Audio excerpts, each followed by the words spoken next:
Hello everyone. Hope you all are doing good.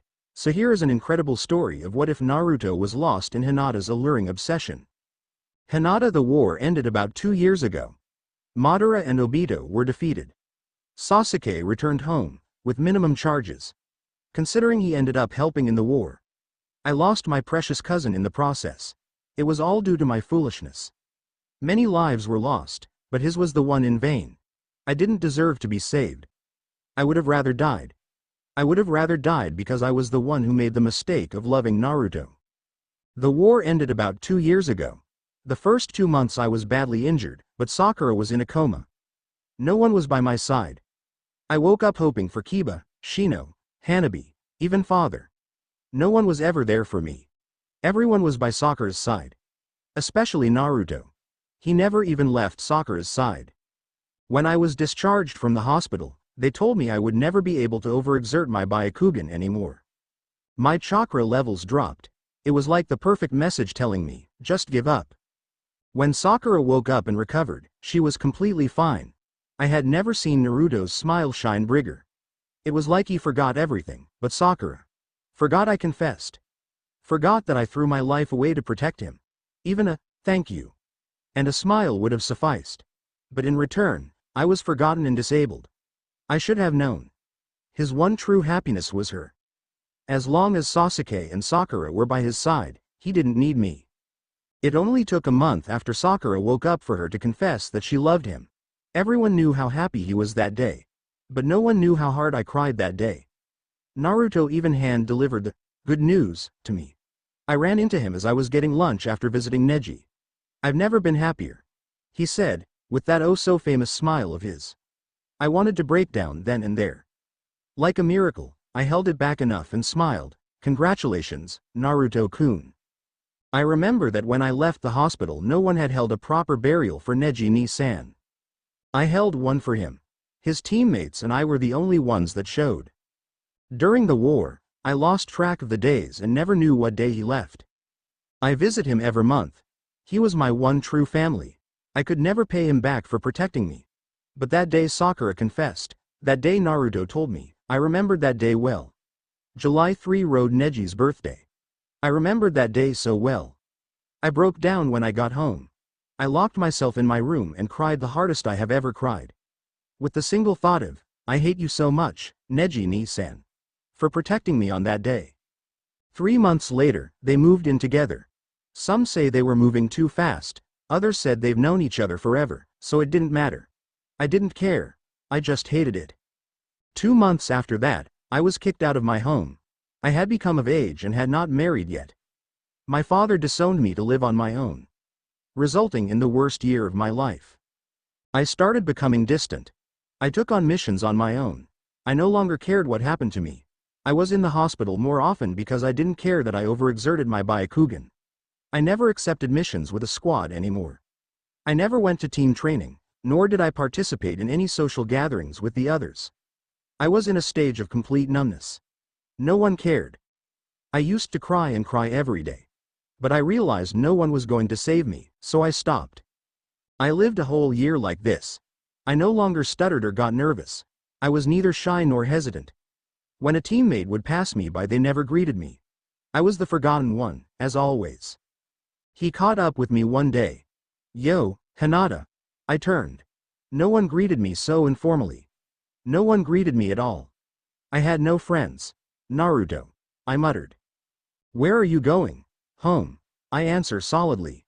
Can I come with? It feels like we haven't talked in forever. That's because we haven't. There was a solid silence, so I noticed you've taken more solo missions. You're quite observant. You should take care of your health more. Who cares? Me. I scoffed, as if.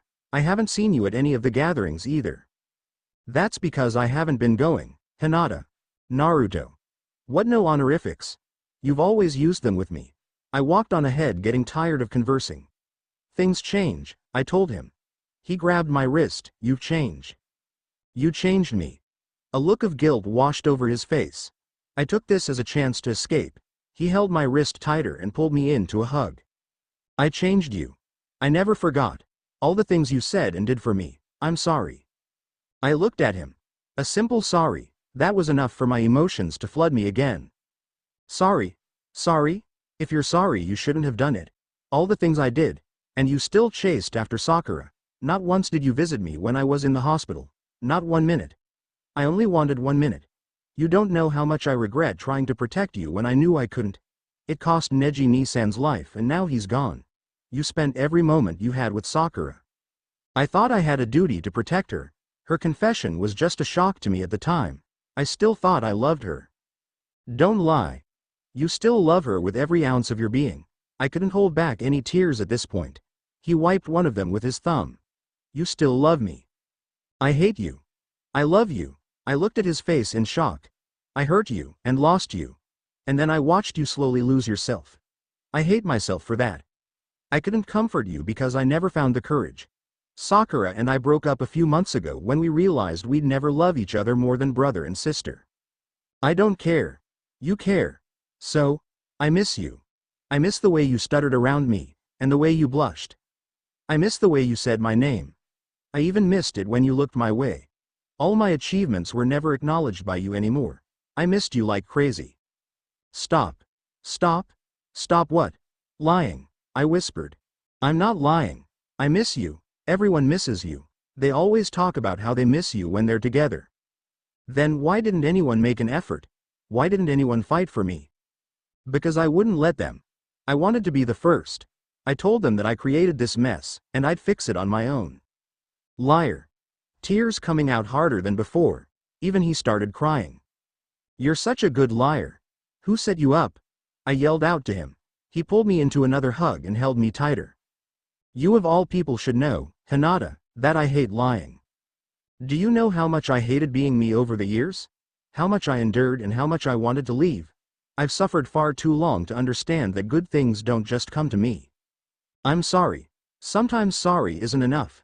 I told him as I pushed him away and started walking away. I've suffered once too, you know. We could get through this together, Hinata, if you would just let me. I turned. Please. Hinata. Stay with me, then, please never leave me. And I knew the moment I turned around, it was gonna be tough. Getting through all this. I knew, but I'll never regret turning around because I finally found what I needed. Comfort. I knew things weren't gonna get better from the start, because I changed for the worst. I don't even remember what I used to look like. I can hardly imagine myself stuttering anymore, or people confronting me. I had forgotten it all. But if there was one thing I would never forget, it would be your smile. Because your smile is what saved me, it always has. Naruto 3 months ago. I'm sorry. The words I've been aching to say for so long had finally started to unravel. This was a mistake. All of it. Her back was still turned to me from the moment I broke the news. Thinking that we could ever love each other more was a mistake. She turned and for the first time in a long time she spoke quietly, I know. Tears were streaming down her face, and it hurt to see her this way. Because I had never wanted to make her cry.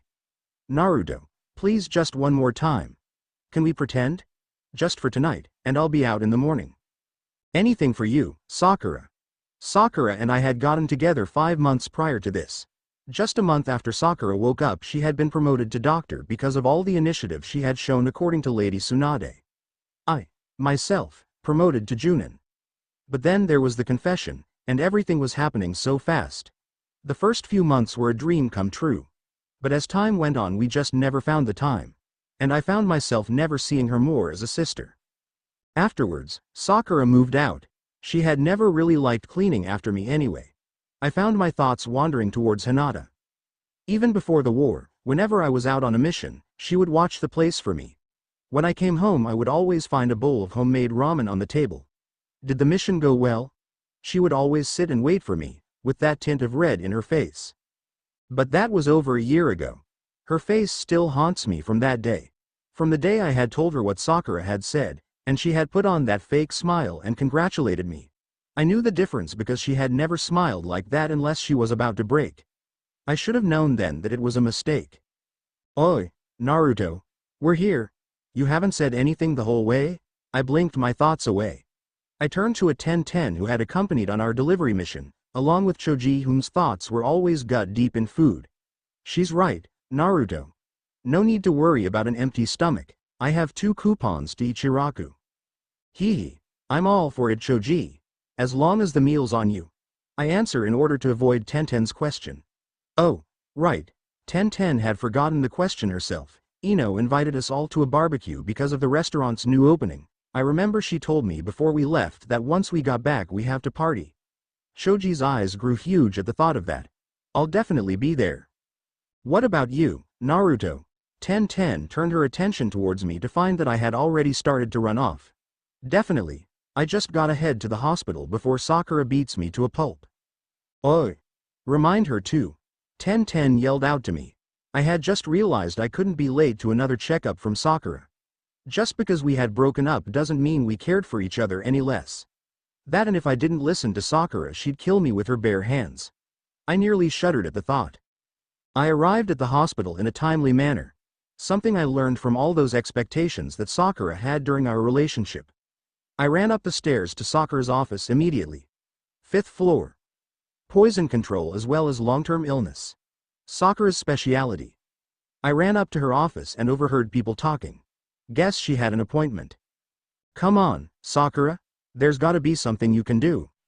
It's really flattering, but really I'm much too busy for that. I heard Sakura reply. Ino. Too busy for one night out? Naruto's back so the whole gang is here, Ino pleaded. You and I both know that's not true. Sakura sounded guilty. Do you ever think it was because of me, Ino? Who drove Hinata away? A pregnant silence. We did everything we could, Sakura. I think Neji's death really affected her, more than anyone would have thought. Was it because of me?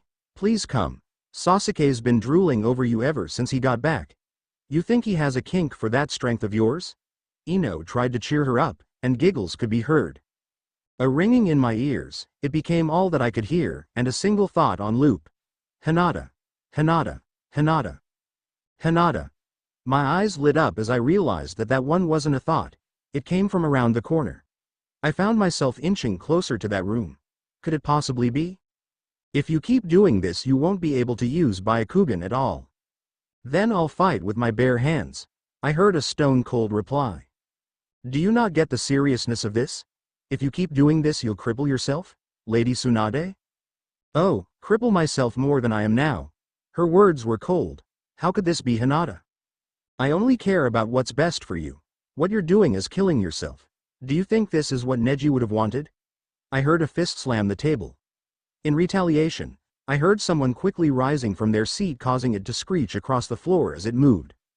Don't you dare pretend that you know what Neji wanted for me. Got that?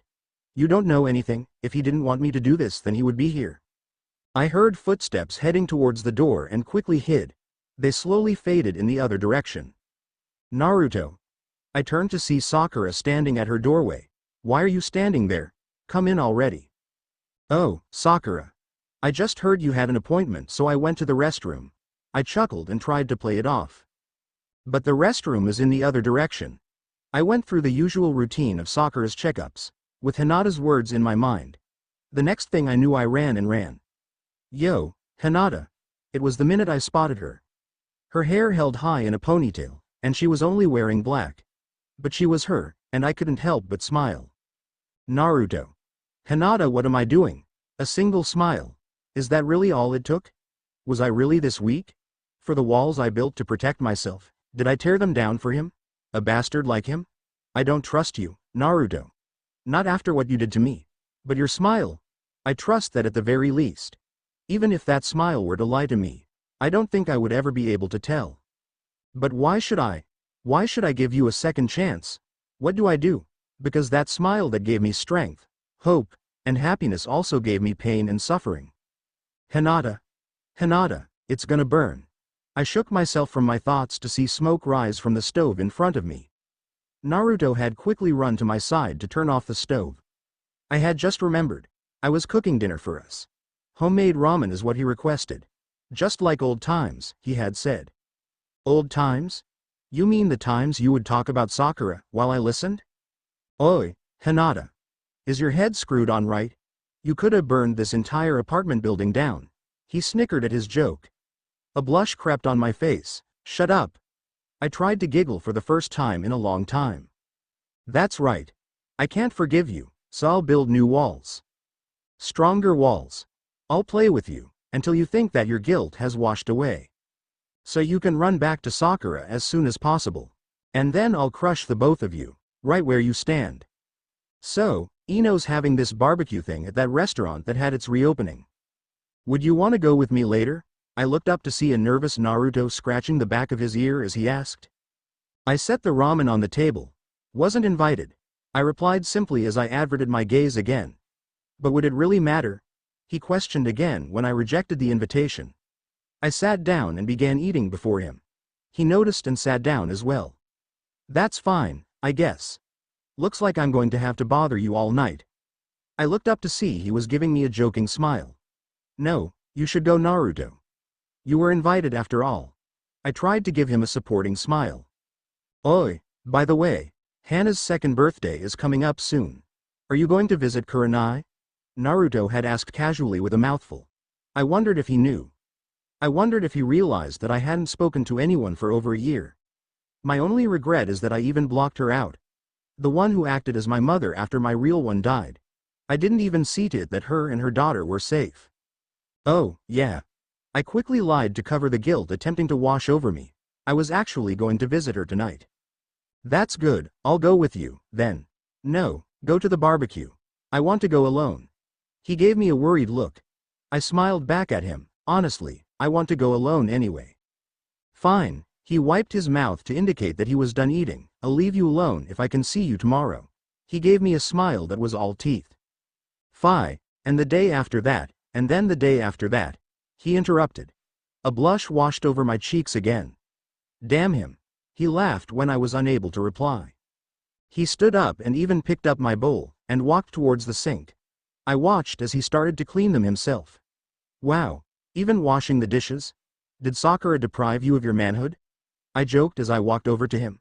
He chuckled. Some women actually find dishwashing kinda beepy, I'll have you know. I smiled as I leaned on the counter and watched. Yeah, it would be great if you could also scrub the toilet for me, cause that's where the real erotic stuff is at. I joked. Oh, I never thought you were into that, he remarked in reply.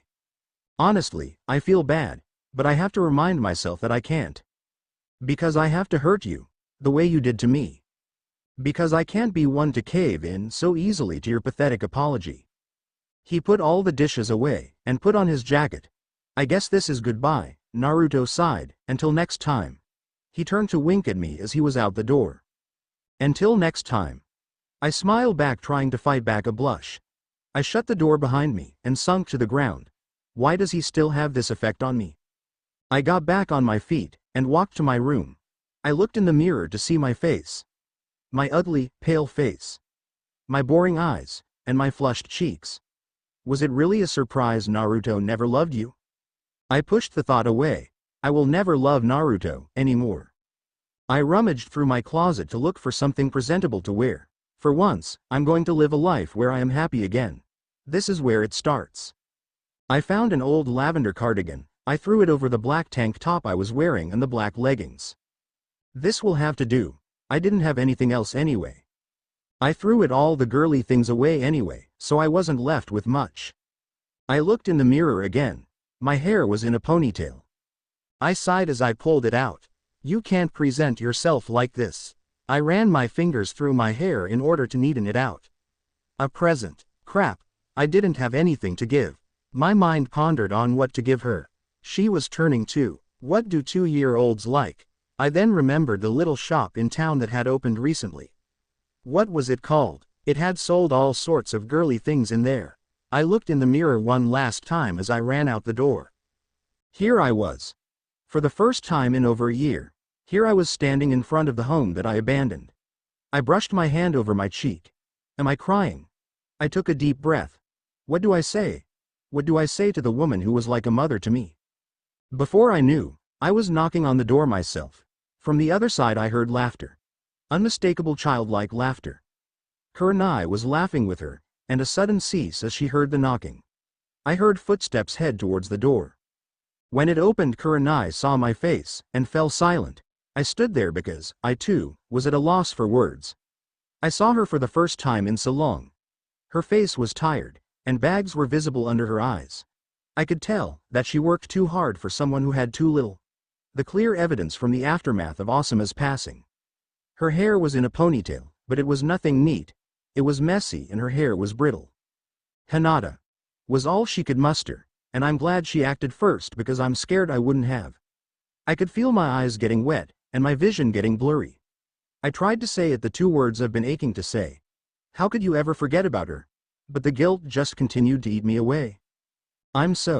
I began, but it was all that I got out before she pulled me into her. I never forgot how warm her embraces were to me, so I dropped everything, and I held her tighter. I could hear her unsteady breathing as she started to cry, and she whispered the most comforting thing I had heard in a long time. I know.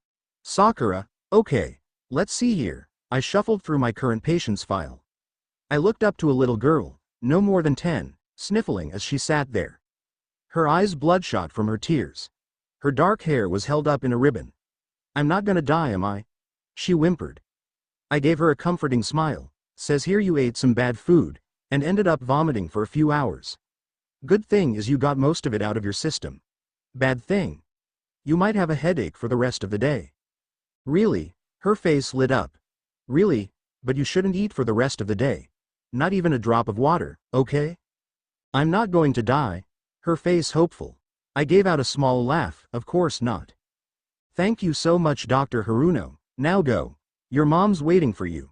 I gave her one last smile as she ran out. I stood up to put her file away as I heard someone open the door.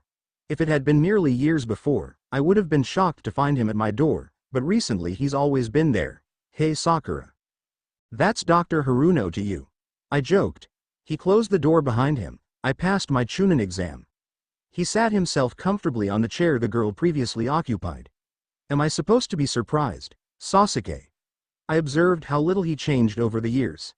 Same hair, same face, same pride. Oh, but different clothes. Well, I was surprised they even let me take the test at all. I nodded, not really paying attention to the words as he mindlessly spoke on, and on, and on. By the way, I saw Naruto leaving Hinata's apartment a while ago. I looked up immediately. What? Yeah, I'm guessing he finally found the balls to talk to her again. He continued talking. Naruto? Why? He hadn't thought of her for more than a year, and now he's running to her. Why? I clenched my fist unknowingly. I know you've been telling me to keep tabs on Hinata. What she does, what missions she takes. So she didn't become a mute. I tried to joke, but my mind was on Naruto. Anything for you, Sakura. I slept by him, in a comfortable silence. He was quiet, indicating he was asleep. I couldn't sleep. This was a mistake, all of it. His words echoed in my head. I shifted to look at the clock. 2:45 a.m. My mind was restless. No, Naruto, please don't leave me. The words I ran in my head over and over again. I'm sorry. I turned towards Naruto when I heard him talk in his sleep. I smiled as he apologized. It's okay, Naruto. I still love you. I'm sorry, Hinata. And my heart nearly stopped. Hinata. Why? She left us. She left all of us. Hinata. Sakura. Sakura. I snapped out of my thoughts. Were you even listening to what I said? What? I took a deep breath. Nearly a year ago, you remember her first mission. I nodded as I was reminded. A few months after she was discharged from the hospital, she approached Lady Tsunade for a request. She requested to take on the mission that she had turned down 5 years prior. He continued, the kill mission. Yeah, the Anbu Black Ops ninja that went rogue. He was a member of the Hyuga clan, and had knowledge of secret information that could have been used against the village. Hinata knew who he was. She refused at first because he had a family. A wife and a kid. That's why she turned down the mission. Then the war ended and it was heard he was starting to sell information. Hinata approached the Hokage on her own terms, and demanded to let her take the mission. I remember that the Hokage was uneasy because of everything that had happened, and how Hinata changed her mind. She tried to make it a 3-man op, but Hinata turned it down and took on the mission herself. Yeah, turns out she killed him, and an organization he'd been running that consisted of 5 other people. She killed all of them. She's been taking kill missions since then. Sasuke stood from his seat. I watched as he walked closer to me. I know that I was like her, and I left, but I'm here now. I'm here for you now, Sakura. I avoided his gaze. That's why I believe she won't hesitate for a second to hurt him. I think she might be plotting revenge against Naruto. He spoke again. I won't let that happen. Sakura, you made it, Ino had yelled out. I looked at everyone laughing, and having a good time. Everyone excluding Neji, Hinata, Kiba, and Shino. Kiba and Shino were out on a mission, and these days they had hardly ever come to gatherings anyway. Yeah, I finally escaped, I joked. Well, you're a big shot now, Sakura. Really now, how big's that salary? 10 joked in return. I turned and my eyes fixed on Naruto. He smiled, and I smiled in return as I made my way over to sit next to him.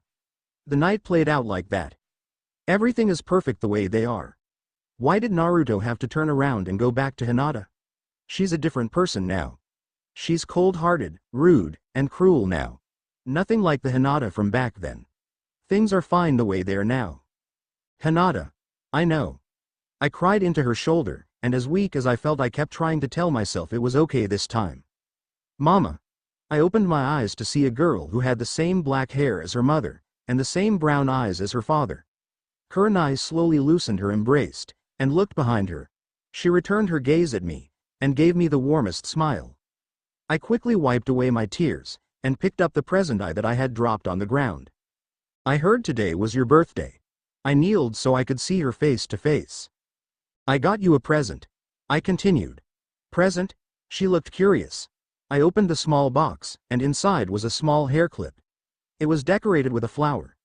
The petals made with pink jewelry, and the core was a small diamond. Pretty, she exclaimed as she held it in her hands. I gently took it from her hands, and clipped it in her hair. Yes, a pretty present for a pretty girl. I told her. Hinata, Kurenai spoke up, would you like to come in? We were about to have some cake. Naruto. Really, Naruto, you don't have to walk me home. Sakura spoke up. I turned around. Oh, is that what this is? She punched my shoulder. Shut up, she joked. It didn't send me flying, but it hurt enough for her to consider it weak. We arrived at her footstep, and she thanked me, and closed the door behind her. I sighed as I headed towards my apartment. Hinata. It was weird, it was definitely bothering me. From the things I had heard about her I hadn't expected Hinata to forgive me so easily. When I ran up to her I hadn't expected her to forgive me at all. Hell, the whole thing was on a whim. Because I honestly didn't know why no one else talked to her. I hadn't known her health was out of whack either. I didn't know what I was doing. I just wanted her next to me again. Who she is, what she's done. I don't know. I'm treading on dangerous ground, I know that much. I don't know what she might be planning, but I know that this is my fault, and even if it kills me, I will fix her. Naruto. It had been a whole week since I had started talking to Hinata again. I found myself at her door every morning, whether I wanted to be there or not. We had finally continued our ritual of eating dinner together every night like we used to. But I still found Hinata to be someone completely different from who she once was. Like now, and how she was kicking my ass. She was coming at me with full force in a way I had never seen her fight. I found myself in a situation where I could only block and dodge because I couldn't find any openings. Left jab. Right round kick, spin side kick. She certainly improved a lot. Not to be offensive, but last time I saw her fight she wasn't this tough. But now here she was, and she wasn't even using Byakugan. Just hand-to-hand combat, and yet she was definitely beating me. I continued to block as I finally saw an opening, and decided to throw a punch at her. Or so I thought I saw an opening. I watched as she quickly pivoted, and backfisted me. Luckily I ducked in time or she might have broken my nose. No, she definitely would have broken my nose. I tried to kick her in retaliation, but she pivoted again, and was in front of me. I would be lying if I wasn't sorta pissed. My moves weren't making any contact with her at all, and she certainly wasn't breaking a sweat. So, yeah, it's a little frustrating. Before I could even process what was happening she kneed me in the lower chest. As all I could do was wrap my arms where she had hit, I had decided that, yes, she had definitely hit my solar plexus. I found myself paralyzed as I noticed out of the corner of my eye that she had quickly shifted, and I felt the back of her heel make contact with mine as she swept it from under me, and her hand was on my shoulder to push it in the opposite direction. My breath was knocked out of me as I hit the ground. I could hear Kurama laughing. Shut up, I mentally told him. Which only made him laugh harder. Had enough yet? She looked down at where I had fallen, a smirk evident on her face. Damn Hinata. Where did you learn how to fight like that? I attempted to sit up, and I placed my hand on my back as I tried to support myself up. I saw a small hand reach out to help me up. I placed my hand in hers as I pulled myself up, and I could have sworn, if I hadn't been in so much pain, that her hands were small and soft, as creepy as that sounds. They felt nothing like the hands that were beating me to death just seconds before. Hinata ignored the question, and held a smirk on her face. I haven't felt this sore after a fight in a long time. Really, now, does Sakura beating the shit out of you actually count as a fight? Her face looked like she was actually curious to whether that was true. Hey, shut up. I retaliated, but a smile still on my face. I could see a slight blush in her cheeks when I did so, and though it could have been my ego, my smile got wider. All right. Ready for round 2? She challenged with confidence. I found myself wondering if I'll ever be. Kidding. I gotta be somewhere.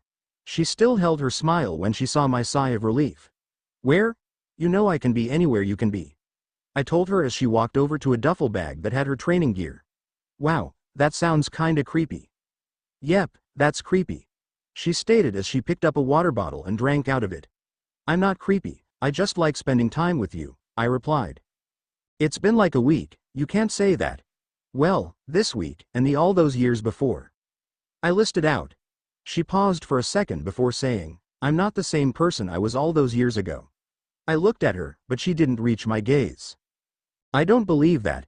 Don't you have a life you can get back to? Her voice was quieter than before. PFFH, who needs a social life when I have you? I joked. Again with the creepy thing. She stated again, but the smile was back on her face. I smiled to myself. She grabbed her bag, and began walking. I began to walk by her side. Seriously, I have to be somewhere. I sighed when she told me that. Fine, but you gotta promise me dinner. She raised an eyebrow. Dinner? We always have dinner, whether I want you there or not. No, not that kind of dinner. I mean like a fancy dinner, at, a restaurant. I scratched the back of my head. Her eyes got wide, and I saw a slight blush in her cheeks. Well, Sakura always made me take her out to fancy restaurants because she said that's what girls like, and, I don't know, I like you, and I figure that's what you might like, and I'm not Sakura. Yeah, I know, but, I don't like fancy restaurants, I like food. In fact, I'm feeling ramen tonight. I smiled as I got the hint. Well, then, dinner, Ichiraku's, 7 p.m., tonight. What do you say? I asked her. Wow, since when did you become such a Casanova? She remarked sarcastically. I chuckled, is that a yes? Fine. But only because you're paying. A smile still played on her face. It's a date. I told her one final time before going our separate ways. She's finally warming up to me. I smiled at the thought. Is that what you see it as? I heard Kurama chuckle after his input. If Hinata really has become the cold-hearted woman that everyone says she is, I doubt you've seen the beginning of it, kiddo. Kurama's words haunting me.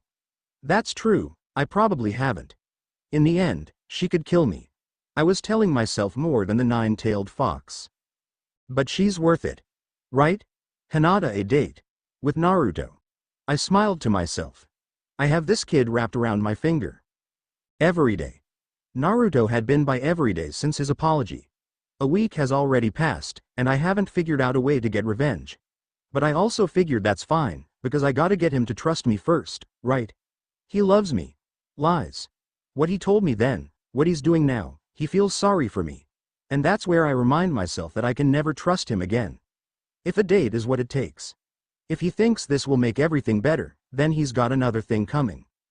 Hinata, that'll be 50 Ryo, please. My thoughts were interrupted as I looked up to see Ino handling a bouquet of irises. She held a nervous smile as I pulled out just the right amount. She counted, and handed me the bouquet. She bowed, the way you do to complete strangers. Thank you for shopping here. Yes, I suppose we are complete strangers now. I walked out, and headed in a direction my head knew all too well. My feet had a mind of its own as it led me. I looked at the irises in my hand. They were always her favorite. I looked as the purplish color faded into white at the core. I still had my duffel bag, the strap hanging off only one of my shoulders. I tightened my grip on the strap with one hand. I didn't forget it, did I? No, I never forget. I walked past several others until I finally made my way towards hers. My mind never registering who they were, and how they got here. I walked up to her, and I smiled. Hi Mom. Here lies Haru Hyuga, loving mother, loving wife. I brought you these, I know they were your favorite. I laid the bouquet on her grave. I sat myself next to her. I promised every week, didn't I? I haven't missed a day. I always wonder how often Hanabi misses you. She never really knew you all too well, but I know you love her. To be honest, I don't think father lets her visit often. He never did like to dwell on the past. I rummaged through my bag to find the small, worn-out book. You used to read it to me all the time. You always used to love fairy tales. The title read, The Tale of Despero. Okay, here we go Mom. I opened the book for the 100th time. This story begins within the walls of a castle, with the birth of a mouse. A small mouse. The last mouse born to his parents and the only one of his litter to be born alive. Sakura. They were also seen training together this morning. My hand unknowingly gripped the side of my desk tightly. Where did you say Naruto has been this past week again? I asked again, my voice hollow. He was seen with Hinata all week, Sakura. I looked directly at Sasuke's face when he said my name. Anything else? I made my voice stern, but I could hear a tint of annoyance come out of it. Yeah, it seems they're going on a date later tonight. It was heard that he wanted to take her somewhere fancy. What? But she shot him down. She requested something cheap. They're meeting up at Ichiraku's. My hand found its way to the first thing in reach, and threw it at the wall. I heard it break into a million pieces as I saw it was a whiskey glass. I looked up to see Sasuke's face unchanged. What is she playing at? I asked more to myself. I looked up at Sasuke once again. Are you sure you can trust your assets?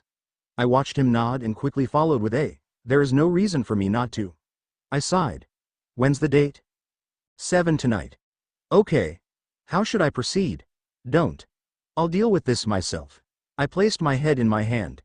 My mind was completely blank of any ideas with the current problem running through my head a million times. Hinata. Naruto. I had literally been rummaging through my closet for a solid hour by now. I looked up at the clock to see it read 6:45.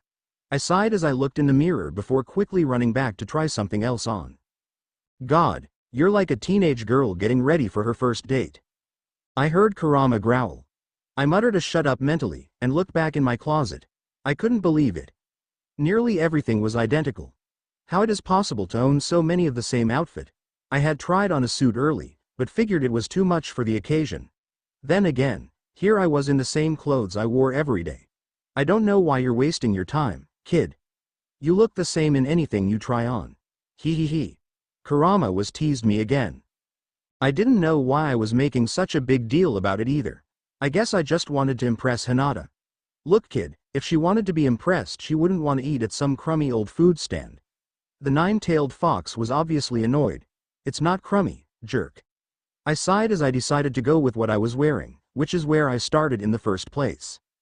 I looked at myself one last time in the mirror, grabbed my wallet, and headed towards the door.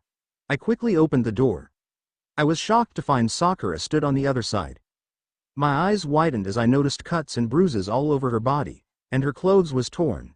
She was crying so hard her nose had started to run, and her arms were wrapped around herself in attempt to warm herself. Help me, Naruto. Sakura, take the rest of the day off Sasuke. I sighed as he dropped me off at my apartment. What about the date? Do you not want me to keep an eye on what happens? I saw from the corner of my eye how he was watching me play with my keys to find the right one. When I unlocked the door to room 33D. The room I had been vacating since I left Naruto's. It's our house. We had lived there together. We had loved there together. No, there won't be a date to watch out for. I said my final words for the night, and shut the door behind me. I sighed as I looked around. Most everything had been left untouched. No mess, no clutter, no Naruto. I didn't even rent that big of an apartment.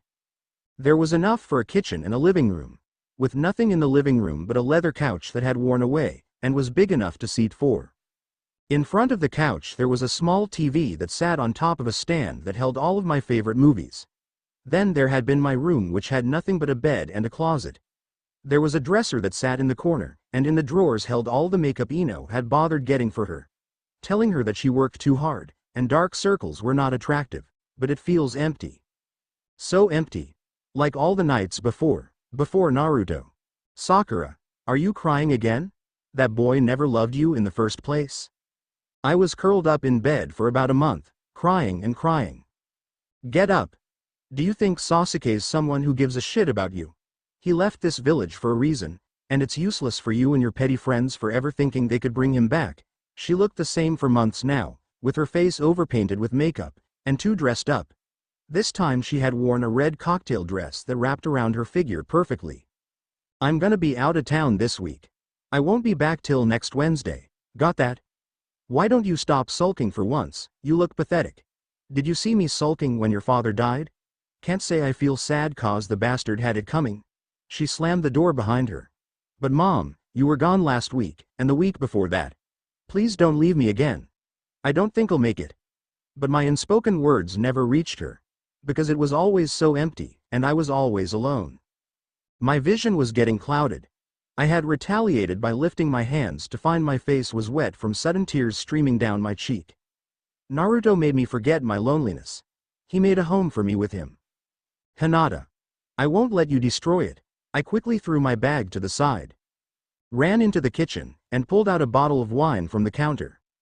I quickly popped the cork out with my bare hands, and chugged straight from the bottle. Think, Sakura, think. You were one of the top in your class. Think. Protect Naruto.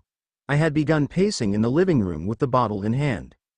Taking a sip every so often. My mind was blank of any ideas. I had screamed at the top of my lungs before I even realized it. My arm had acted on its own, and had thrown the wine bottle at the mirror next to the door. Before I even realized what I had done, a piece of glass cut my cheek. I looked down on the ground to see all the shattered pieces of the wine bottle on the hardwood floors. The mirror had only been cracked. My hand naturally went up to my cheek, and looked at the blood that had been wiped onto my fingers. My mind felt like it was acting on its own. I had no idea what I was doing. You're doing what you have to do to protect Naruto. I leaned over, and picked up the largest piece of glass. I held it tight in my hand, enough to draw blood, when I quickly lifted my arm, and ran the sharpest edge across it as fast as I could. I watched as blood had already begun to surface. With that, I quickly slit the piece across myself in various places. Arms, legs, torso. I had begun to rip my clothes, and it would have surprised me that even blood could stain red. Would have. If I hadn't seen it so many times before. I had barely registered the pain. I looked in the mirror that had been cracked. I could still see myself. My lip was cut, and my hair was messy. I hadn't realized I was crying. I looked at myself over again. I took one last deep breath before ditching my shoes and running the whole way there. I don't know why, but I was crying all the way there. Was it for show? I don't know anymore. Itch help me, and Naruto. Were the first words I say to him. I was standing at his door. Our door. In front of our house. The one where we created a home out of. The one where we were happy, together. Sakura, oh my God, are you okay? Get in here. What happened? He threw all these questions at me. Any lingering thought he had of Hinata at the moment was out of the window now. I don't feel so alone anymore. He sat me down on his couch, and walked into his room. I heard him open a drawer and closing it. His feet shuffled across the floor, dragging a chair behind him from his room. He sighed as he sat himself in front of me, and he placed the first aid kit in his lap. What happened? His voice softer than before. I watched as he took my arm, and began to clean my wounds. The way I taught him how. I don't know. It all happened so fast. I just got home, and he was just there. I couldn't defend myself. I didn't know what was happening. I'm sorry, I didn't have anywhere to go. Sakura, Sakura. Slow down. I've got time. Just tell me what happened. I had just gotten home, and he attacked me out of nowhere. I don't know who it was. He just attacked me. Started coming at me with a knife. I had a big operation at the hospital, and I didn't have any chakra. He attacked me, but I managed to escape, and I didn't have anywhere else to go. Naruto, I'm so scared. I cried harder as I told him. What? Wasn't Sasuke with you? He had a date. He didn't walk me home. I made up on the spot. That bastard. Sakura, the guy who attacked you, he didn't violate you. Did he? Naruto's expression hardened. No, I spat out almost a little too fast. Naruto quickly looked up from a wound he was treating on my shoulder. Okay. Well, you can stay here for tonight, and we'll file a report in the morning. Okay? He focused on the wound again. And no, we don't have to do that, Naruto. I think he was just looking for money, but was disappointed that he couldn't find anything. I'll be back in the morning. I panicked at the thought of involving the police. No, what? No, you can stay here until you feel safe. Tomorrow, I'll go by your apartment before you go to work. I'll get you some clean clothes, but for tonight you stay here. You can borrow my clothes. Don't go to your place until I tell you it's safe, okay? Stay here for as long as you like. As long as I like, he said. I almost couldn't contain my excitement. Thank you, Naruto. Anything for you, Sakura. Hinata, I don't know why I had bothered trying. I had worn my hair down, and even bothered to wear that purple cardigan again. My eyes wandered at the clock on the wall that now read 9:45 p.m. I sighed as I stood up before Yame quickly asked, I'm sorry, Hinata. Were you waiting on someone? It's just you've been here since 6, and well, you haven't eaten anything yet. I looked at her before answering, no, I guess I lost my appetite. Oh well, come back when you do. She smiled at me as I walked out. At this point, I deemed it pointless to bother. You aren't actually disappointed, are you? I pushed the thought away, ashamed of it. I had begun to walk home when 5 minutes in I stopped in my tracks. How long are you gonna stand there, and pretend you're good at playing spy? I asked out loud, but I didn't bother to turn around. Ah, so you noticed me. Sasuke. I'm surprised, you didn't sick on of your lapdogs to spy on me, again. God, they're all a bunch of mouth breathers. I finally turned around to look at his face. He chuckled, you noticed them too, huh? Well, sorry about that. Yeah, well, orders are orders. Sorry, he continued, but I'm not following you because I was ordered. Not this time at least. I raised an eyebrow, and he continued, I wanted to talk to you. Well, I don't want to talk to you. I replied. Why not? I rolled my eyes before explaining. I was hoping that if I told him he would finally leave me alone. I walked closer to him with every word I said. Why don't I want to talk to you? Well, I'll tell you. You're just a dead man walking. If it weren't for your pathetic comrades, you'd be dead. Taking lives like they aren't worth anything, and then you come home with little to no punishment? Not only that, you come home to pine after Sakura. I have news for you. She doesn't love you anymore. You stand by her side, and she will never love you. You throw your life away for some girl who will never return your feelings. You're pathetic, you're weak, you make me sick.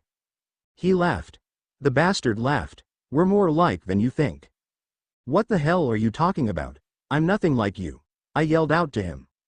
You'd be a dead man, too, if you weren't taking kill orders from the Hokage. You'd kill without a second thought. You are a woman who loved Naruto. No, loves. You tell yourself you want revenge, but all you want is him. You want to stand by his side, but you know he will never love you back. Because he never has, and yet you are still willing to throw your life away for him. You regard that as weak. You tell yourself that you're weak for ever thinking like that. What if I told that you make me sick? 'Cause you're a hypocrite, and no better than me. Shut up. I clenched my teeth. Why? Because I'm right? I wanted to punch that smug grin off of his face.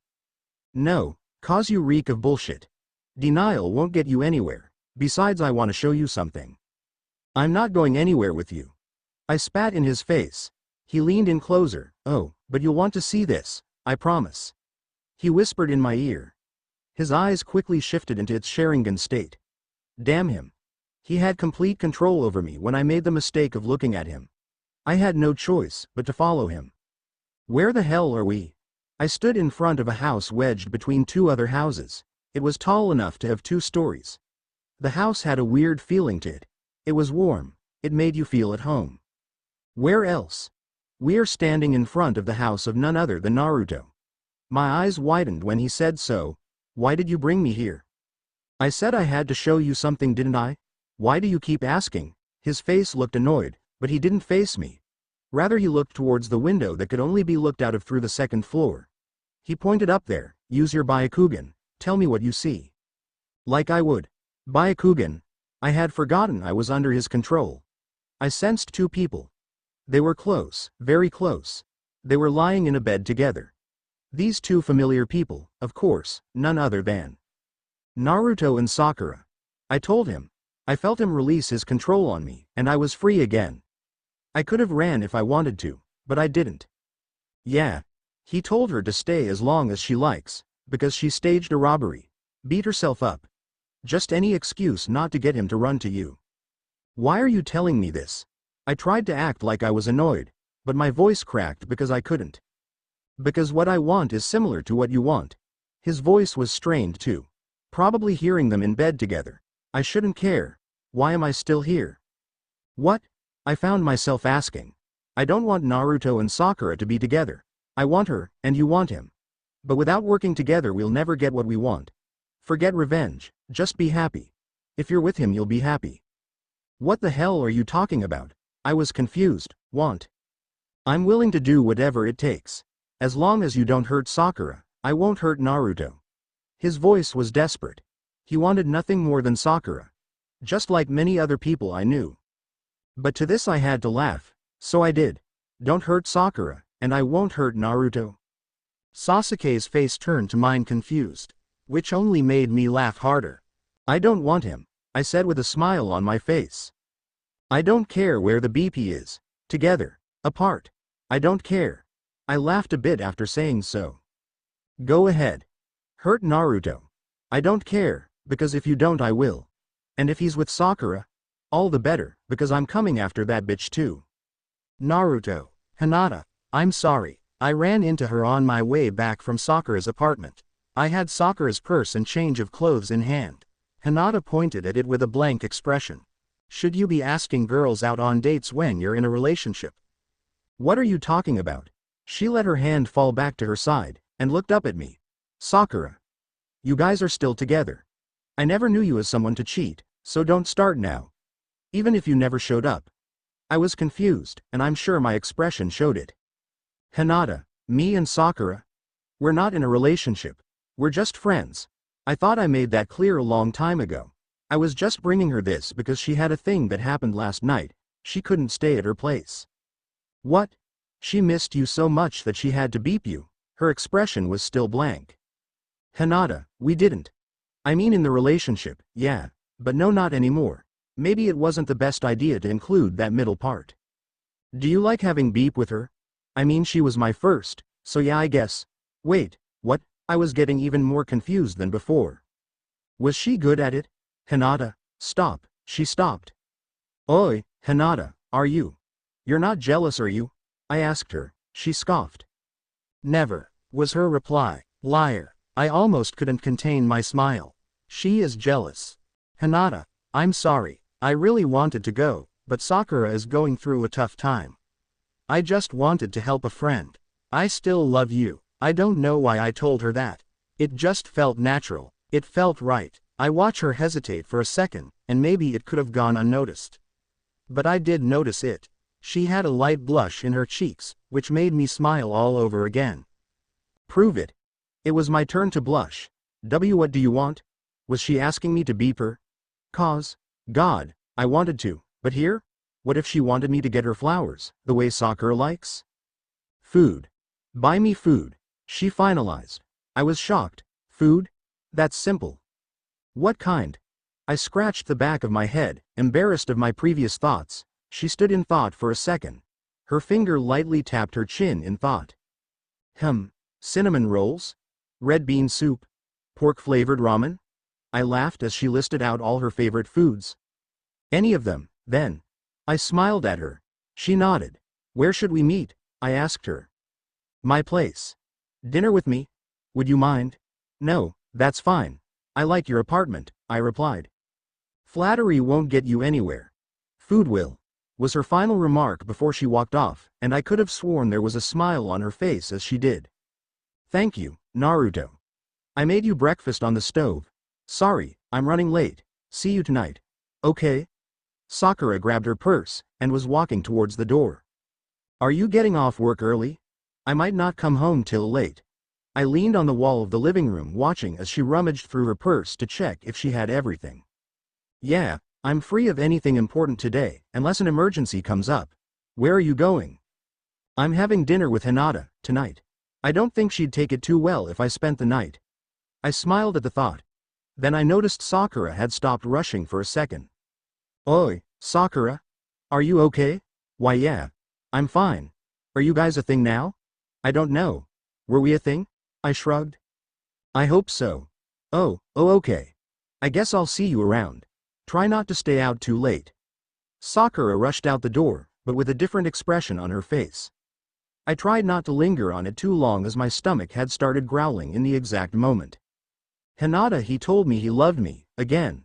I had to keep reminding myself that I had to go along, otherwise I wouldn't get any farther with this revenge. I sighed. I had invited him over to my place. This had to be a first.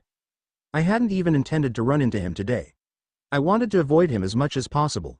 But seeing as how he wouldn't allow that to happen, I had to try a different angle. Hinata. You're here. Yes, Lady Hokage. I bowed in front of her desk. There was a serious expression on her face. I'm sorry I called you here so early. This is urgent. She started to shift papers around on her desk. No, I'm here to serve you, Lady Hokage. I replied to her apology. She sighed. Well, it's been a while, but I have another mission for you. Yes, Lady Hokage. Yes, well, of course, this is the type of mission you specialize in.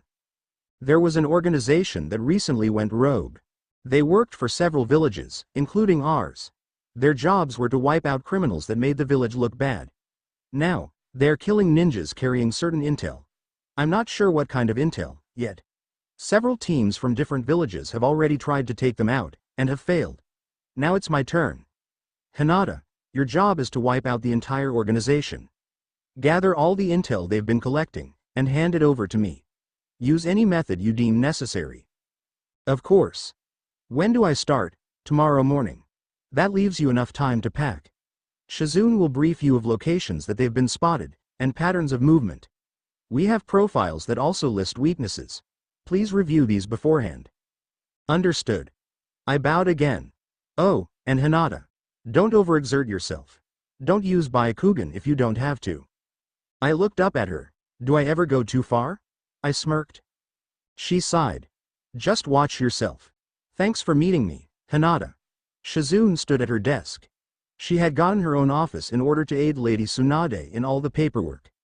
By the looks of it, she was working herself to near death. Yeah, she told me you would brief me on the mission. I sat in a chair in front of her desk. Here's a copy of everything. There have been recent sightings near the hidden village of Rain, and they are believed to start heading northeast to the hidden village of Sound. They've mostly taken down our shinobi, although there have been several reports from the hidden village of Sand and the hidden village of Rock. They are probably making their way towards the hidden village of Cloud next. They move from village to village, but have stopped attacking the villages they've passed. That is, except ours. Constant attacks are on shinobi of this village. There are exactly 8 members of the group. They're exceptionally strong. Maybe even strong enough to take out the cages. Shizune is a lot of things. She's clumsy. She works too much. She stresses herself too much on a job that isn't hers. She doesn't take too much field missions even though she's strong enough to. But she is loyal, and she is kind. She's reliable. I'm not reliable, so I can't be like her. I can't be kind because it'll make me weak. Shizune is stronger than me. She's allowed to be kind because she's reliable. I reviewed the report in my hand. How long do you think it'll take to complete a mission like this? I asked her as I continued to shuffle through the report. I would say weeks, maybe months, she answered. I closed the file and stood from the seat. Good. Tell Lady Tsunade I'll be back in 2 days at the most. I then made my way to the door. Oh okay, Hinata. Sakura, you shouldn't drink so much at work, Sakura. I poured myself another glass of whiskey anyway. Why would they have this in my office if it weren't here for me to drink? It came out more slurred than I meant. I watched as he sighed, and quickly walked over to take it out of my hands. Hey, Sasuke. I whined as he took it away. He set it down. I told you you shouldn't be drinking so much. You've been drinking all morning. I stood straight and looked him in the eyes. I'm not drunk. Besides, since when did you care so much? He let out another sigh. I love you, Sakura. I scoffed. Really? You were the one who beeped me up from the start. I came back, didn't I? You were a little too late, Sasuke. If it was possible for Sasuke to look hurt, I guess that would be the expression he was giving me now. But he still stood his ground, because he loves me now.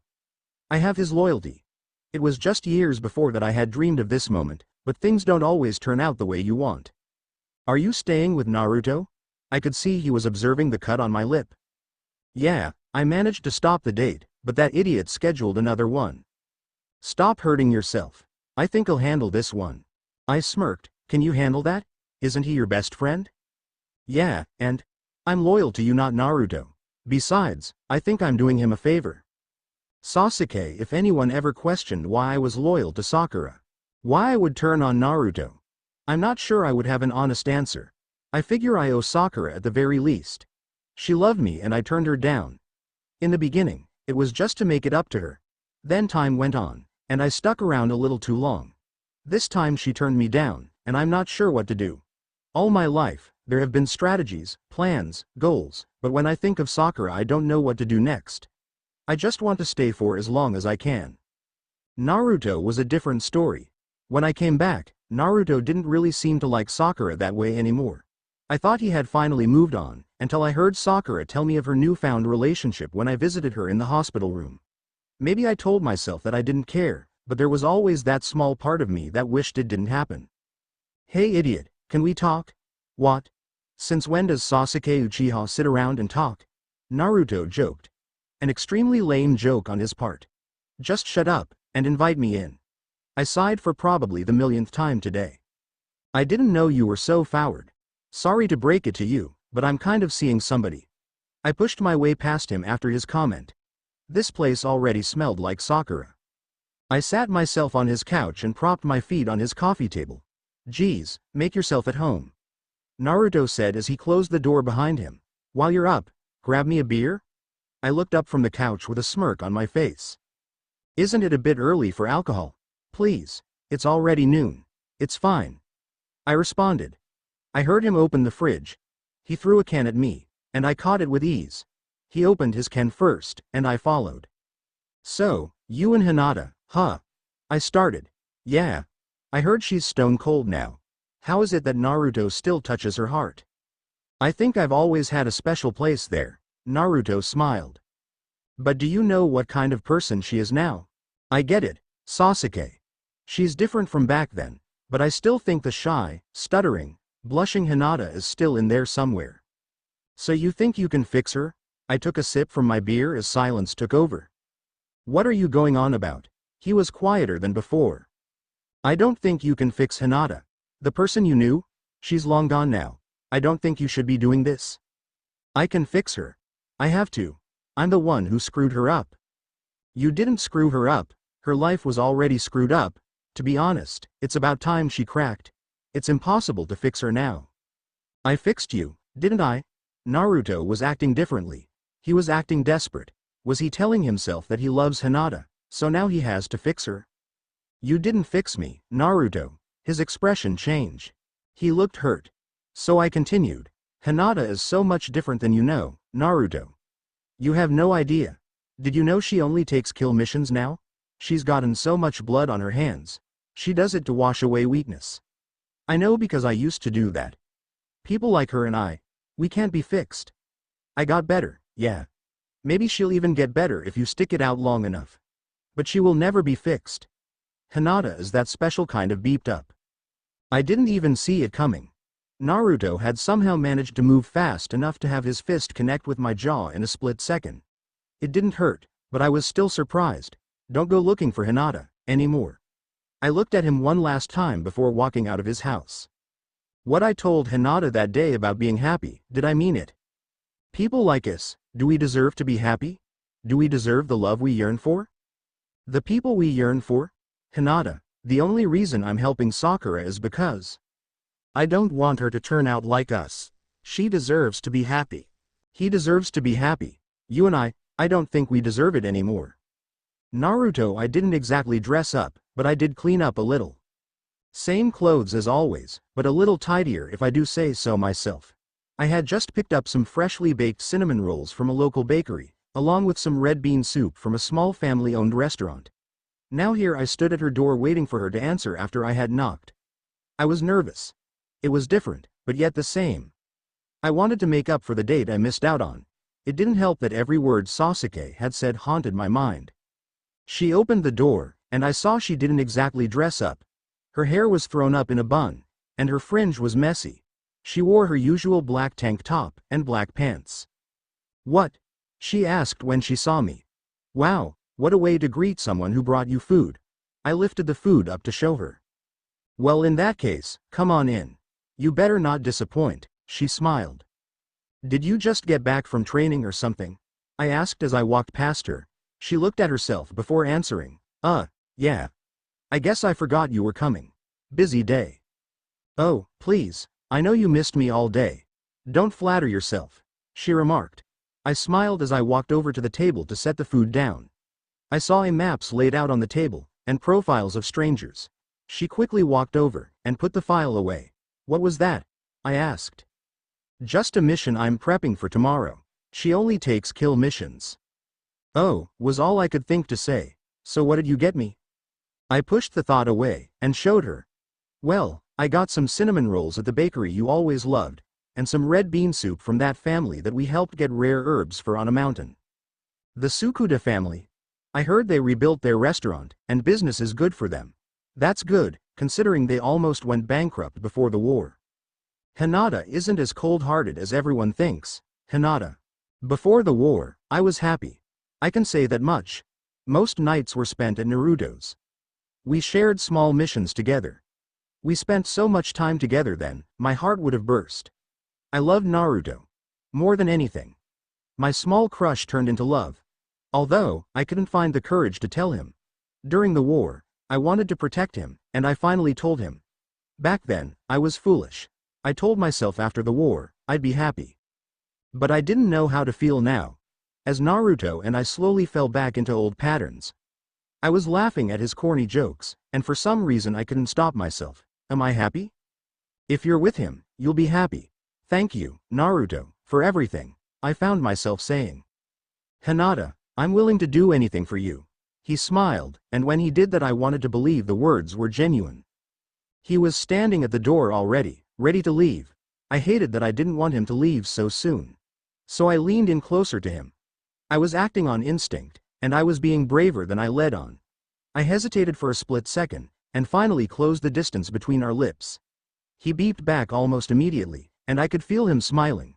After a while, I slowly pulled away, and he rested his forehead on mine. "If you didn't want me to leave, all you had to do was say so." He smirked. I muttered a shut up before beeping him again. This time things were more heated. His beepies trailed from my mouth down to my neck. "Do you have to be anywhere?" I managed to ask in between moans. "No, was that your first time?" "Yeah. It was just a beep goodbye, so how did things get so heated?" I just felt like beeping him for some reason. An innocent beep, and now here I was lying in bed with a man I should hate. Clothes littered the floor, and I only had a comforter to cover myself. A comforter I was sharing with this specific man, might I add. "Are you okay? Does it still hurt?" "I'm fine." What made it worse was that I was laying on his chest with his arm wrapped around me. I sighed. It wasn't fair. I should hate this man. Why did I allow myself to do that? Did I get caught up in the moment? "Can I stay tonight? I don't really want to leave." I could almost feel his smirk. "Yeah. What was I doing? I should be kicking him out, telling him to leave, telling him to run back to his house because Sakura was waiting for him. I like having you here. Naruto, maybe for tonight, could you sleep by my side?" She looked at me with those eyes again. The sad ones. The eyes I first saw when Sasuke left. The ones I saw when her dad left her. The ones she thought she was good at hiding, but it only made them stick out more. Sakura. The girl I loved since I was a child. How could I possibly say no? "Anything for you, Sakura." I always told her. I will always tell her, because even if I don't love her the way I did once before, I will always love her. I didn't want to sleep with her, I had to. She is family to me. She is my first love. I want to sleep by Hinata's side. I don't have to. I've never had to. But I want to. Even if Sakura was my first love, I'm hoping Hinata will be my last. I realized that I was conscious when I found myself drifting between awakeness and sleep. I found it much colder in the bed, but I was still in a state of drowsiness to be fully aware of what was going on. All I heard were steps that made their way across the room. Hinata. I called out with my eyes still closed. I heard her let out a sigh, rise and shine, sleeping beauty. I opened one of my eyes to find that the sun's light hadn't even made it through her window. What time is it? I asked her, letting out a yawn afterwards. Early, was her only reply. I sat up and watched her pack weapons into a black backpack. Of course, she sported the usual collared black jacket with her black tank top and black leggings. She sat on the edge of the bed to slip on her black combat boots. Oh, why so much black, Hinata? She turned to look at me. Makes it harder for the enemy to spot. Kill mission. She only takes kill missions. Oh yeah, you have that mission today. How long will you be gone? 2 days at the most. She didn't show any emotion. Hinata used to hate missions like that. She always refused to accept them. Especially then, I remember, because it was the first time I had ever heard her raise her voice, and at the Hokage, no less.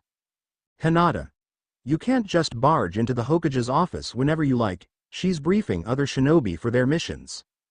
The door had bursted open, revealing Hinata being followed by Shizune. Shizune held a panicked expression as Hinata swiftly walked past Sakura and I while we were being briefed. She slammed down a file she had carried in on the Hokage's desk. That was enough to stop everyone's breath, but Granny didn't even flinch. I refused to accept this mission. I could tell by the sound of Hinata's voice that she was trying to keep herself calm. Should you barge in while I'm briefing other shinobi? Was Granny's only response. She was trying to avoid the matter at hand. I could see Hinata's fist clench. This is a kill mission. I refuse to kill another human being. The Hokage let out a sigh.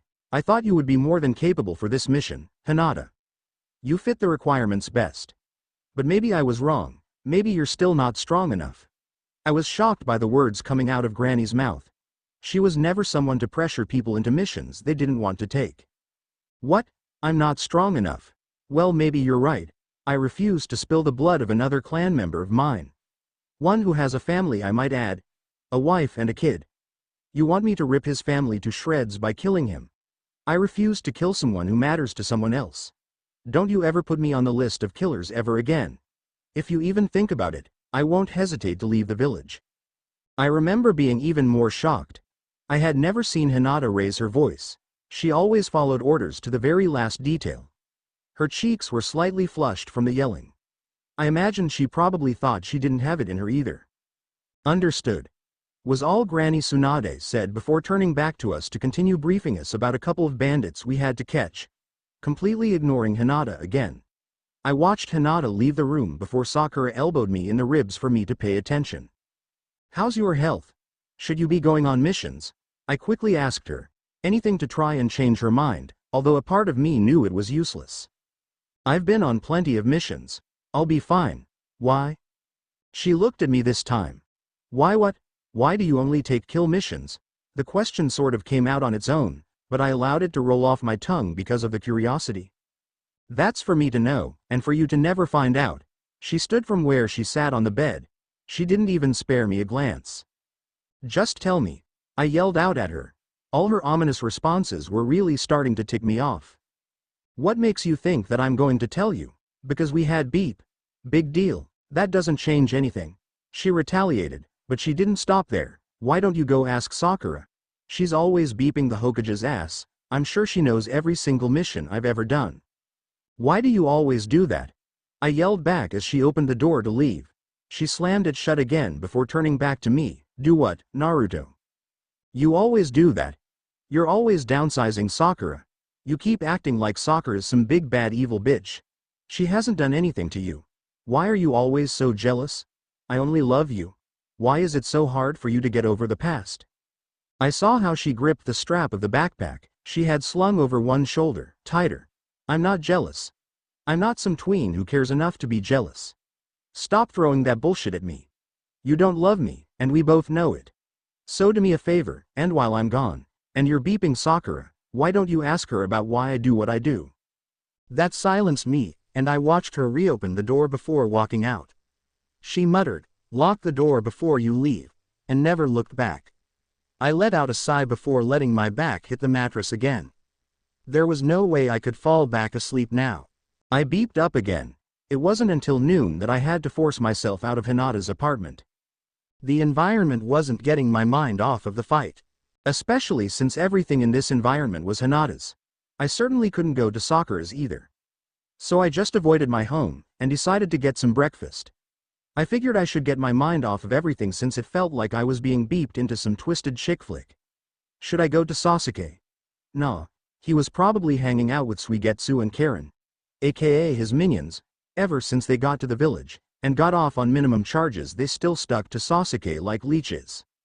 Hey, Naruto. I turned around, and it was just my luck. Hey, Choji. I knew he was probably finding a place to eat as well, but like last time he'd probably drain my wallet. Man, I'm starving. Yeah, what else is new? His expression quickly changed. Oi, Naruto, your house isn't around here. Where'd you come from? I stammered and couldn't find the words to say. Should I tell him where I came from? Oh, no, this morning I ran some errands. I scratched the back of my head, contemplating if that was a believable lie. Since when do you run errands? Okay, not a believable lie. I quickly changed the subject. Where are you heading anyways? Well, Shikamaru, Ino, and I were going to meet up at the barbecue place. It's Shikamaru's turn to pay, so all the more reason to go. Choji's face lit up with the idea of free food. Mine would have too if I were him, but alas, I was not invited. And just like the gods intended, my stomach growled in that exact moment. I could almost hear Kurama's haunting laughter. Naruto, would you like to join me? He snickered a bit as he asked. I let out a nervous laugh. Would that be okay? His hand hit my back, and almost knocked the breath out of me. He let out a laugh. If you wanted to come along, you could have just asked. For that, I was grateful Choji wasn't dense, and, of course, a great friend. I silently thanked him the whole way there as he rambled on about some story of an eating contest he won. Choji. For someone who's always so hungry, why are you late? Ino had complained as she waved her hand from the table where they sat. Shikamaru's head rested on his hand, not paying any attention. I ran into someone, Choji said as he sat himself down. Oi, don't act like you're not happy to see me, Ino. I greeted her. I could barely heard Shikamaru mutter, "What a drag," and I would be complaining if I had to pay for an extra person, too. Choji and I dug right into the food with Ino taking small bites and gossiping to no one in particular. Somewhere in the middle Ino had asked, "So, Shikamaru, how's Temari?" I saw her raise an eyebrow as she leaned in the slightest bit closer to him. I saw him choke on his food for a split second. What are you going on about? His face was beet red. Ino giggled to herself. Oh, please, everybody knows you two are practically hitched. Although, it's unfair. Sai hasn't made the moves on me yet, and I'm showing every little sign to let him know I'm interested. It's actually a pain in the ass. She continued to ramble on. She always found ways to make things about her. But that was just Ino, and I couldn't blame her. She's not ugly, I'm just not interested. But somewhere along the line she had to butt into my relationship status. Sakura told me she's staying at your place for the time being. What is it? Are you guys back together now? Or is she just a friend with benefits? I've heard rumors about Sakura having a fiancé. Honestly, Naruto, you better reel that in. She might be the best you will ever have. What do you mean, best I'll ever have? I'm not that ugly. Plus, girls flirt with me all the time. I tried to defend myself, because honestly, I was hoping Sakura wouldn't be the best. Please, girls only flirted with you because you're the main reason we won the war. Plus, that all shut down when Sakura made the other girls very aware that you were hers. Besides, if your fan club does exist, they're probably filled with middle-aged women who are looking for a quickie, or girls half your age beeping their pillow with you in mind. Wow, you're a real self-esteem boost, Ino. I joked. I didn't take her words too seriously because that was just Ino for you, and she probably wasn't wrong anyway. And just so you know, I'm actually in a relationship right now, Ino. I spoke out in hopes to stop all this nonsense of the idea that Sakura and I were ever getting back together. Who? Ino asked in a voice that meant she didn't believe me. Hinata. I replied. That made everyone look up, even Choji, which meant a lot. What? I asked a little shamelessly. Hinata. I don't know. I'm kind of scared of her now. I heard she only takes kill missions, and she single-handedly takes down organizations. She just isn't who she was before, Ino had answered back nervously. You knew about the kill missions too? Shikamaru and Choji remained quiet, and I was on the edge of getting pissed off. How come everyone knew, but me? How come you guys never told me? I thought we were friends. I found myself yelling for the second time today. I saw Ino snap back. You just don't get it, Naruto. How could we tell you? You mean so much to her, and we're all pretty sure you're the reason why she broke in the first place. We all tried so hard to get her back, and in the end we lost her. So I'm sorry if we don't think you have a right to know in the first place. You took the one person who cared for you more than she did herself, and you turned her into a monster. Hinata. I left before dawn so I could get a head start on the enemy's location. I had unconsciously built a schedule for my missions. I refused to let missions take over for more than 3 days, and they never had. I knew they were heading to the hidden village of Cloud, so I immediately headed northwest from the Leaf Village. Like routine, I had already scouted out the enemy's location using Byakugan. I hid on a tree's branch to avoid being seen. They were nowhere to be spotted at the moment. Lady Hokage, Hinata wishes to speak to you. I had barged into the Hokage's office before I was granted permission to enter. Shizune had quickly moved out of the way when she saw the expression on my face. I have a request I need to make. I stood before her. I watched as she shifted in her seat. Yes? The mission I turned down a couple of years ago, the one with the Hyuga selling information. I wish to take that mission now. The Hokage stared at me to see if I was serious. I stared back, not breaking once. She turned to Shizune, who stood shocked. Shizune, bring me that file. Yes, Hokage. Why the sudden change of heart, Hinata?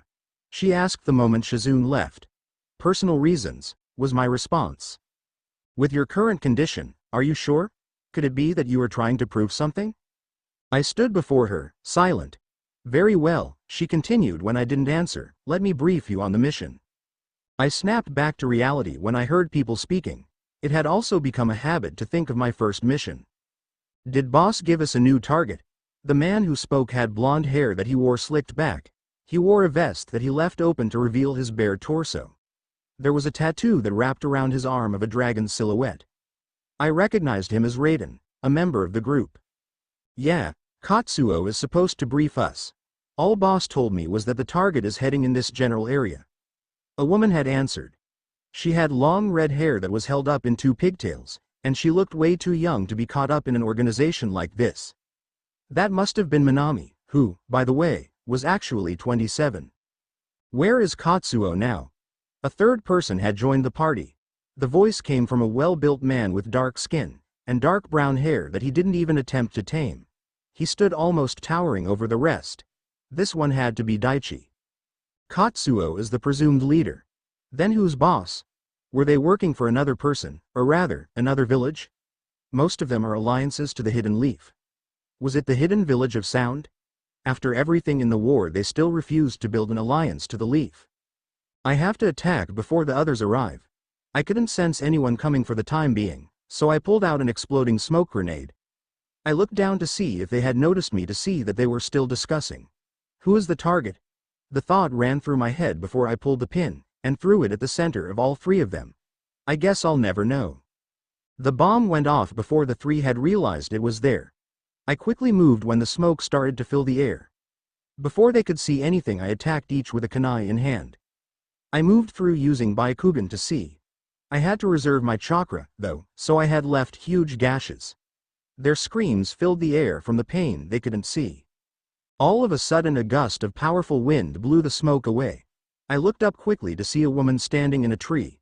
She had black hair that reached her lower back, and wore a white kimono that had designs of small flowers at the bottom. She smirked. This was none other than Amami. How clever do you think you are? These were just decoys. I looked around to see that the 3 had actually been clones made from the earth. Daichi's work. It's an ambush. I hadn't sensed anything earlier. Then, in a matter of seconds, I now sensed all 8. They were hiding. It had to be Isamu. Another Hyuga that betrayed the village. He was from the branch house, and his specialty was tricking the senses, so that even Byakugan was useless in finding the enemy. I saw him show himself from the shadows. Hinata Hyuga, it's been a while. He also held a smirk on his face, probably because he was proud he tricked me.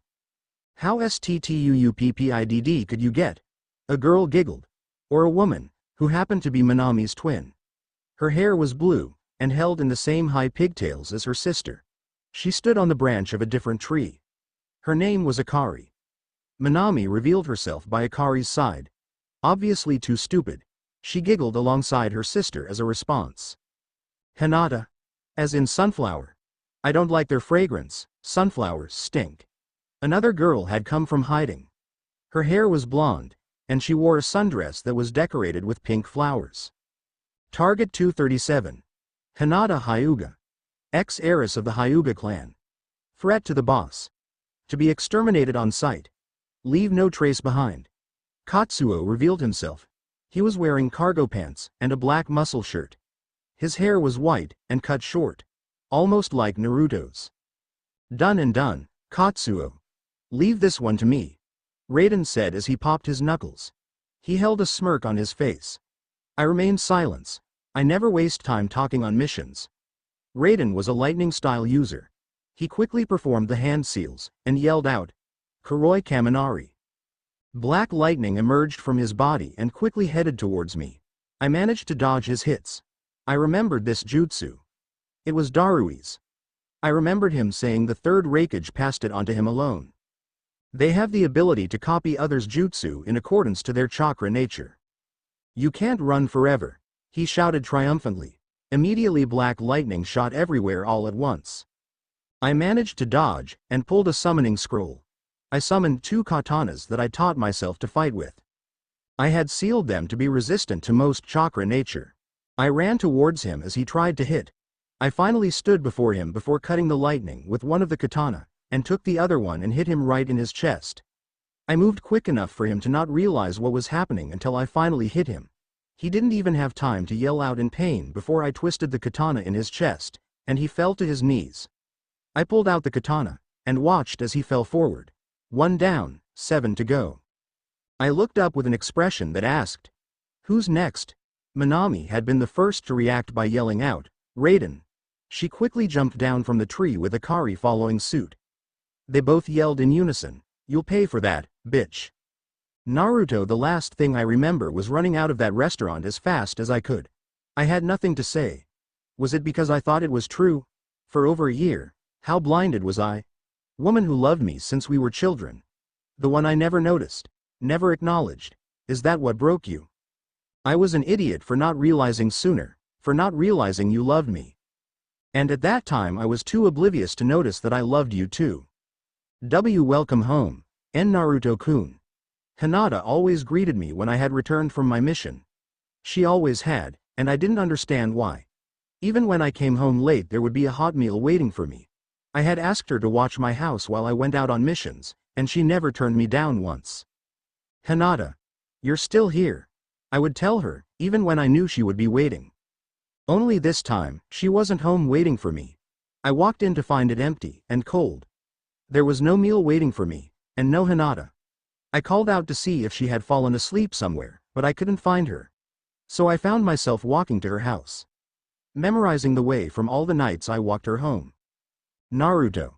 Ko acknowledged me when I got to the Hyuga estate. Oh, hey. I came to see Hinata.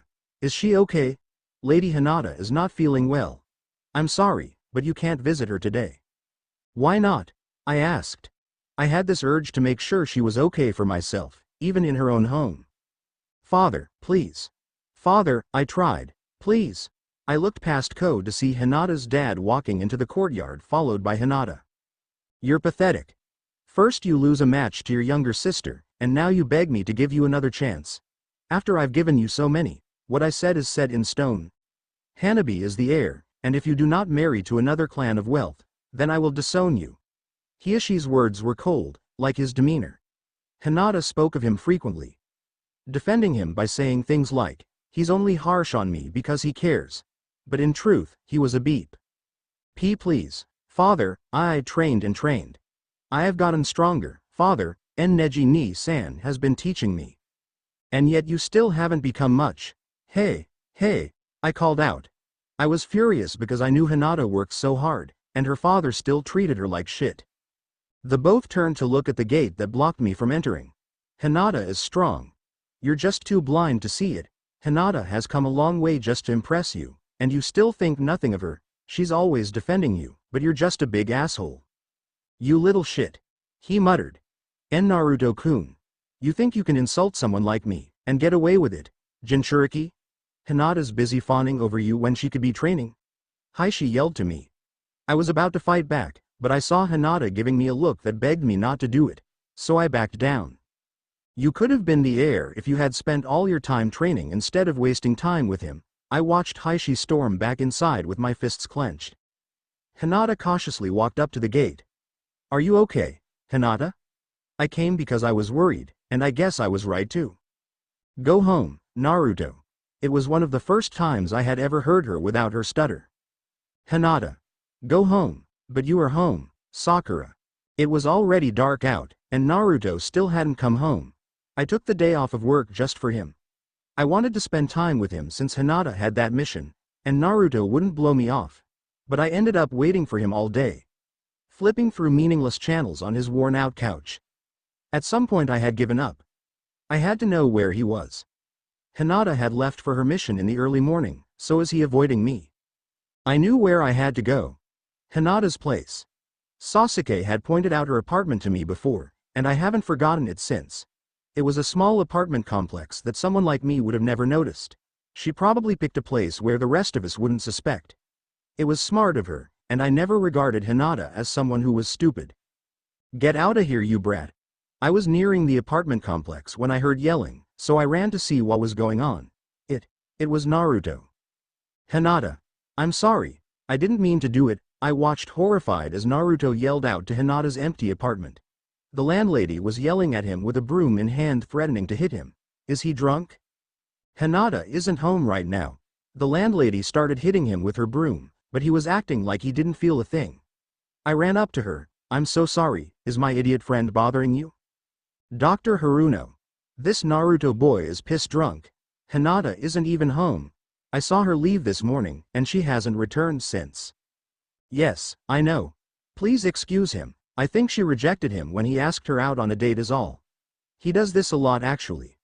I lied with the sound of Naruto's ongoing apologies in the background. I grabbed his arm before he actually noticed me. Oi, Sakura. What are you doing here?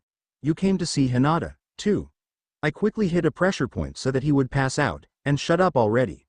I held him up with one of his arms around my shoulder before he could fall to the ground. Hinata doesn't talk much, very quiet most of the time. But she is very beautiful, so I know why this Naruto boy is so mesmerized.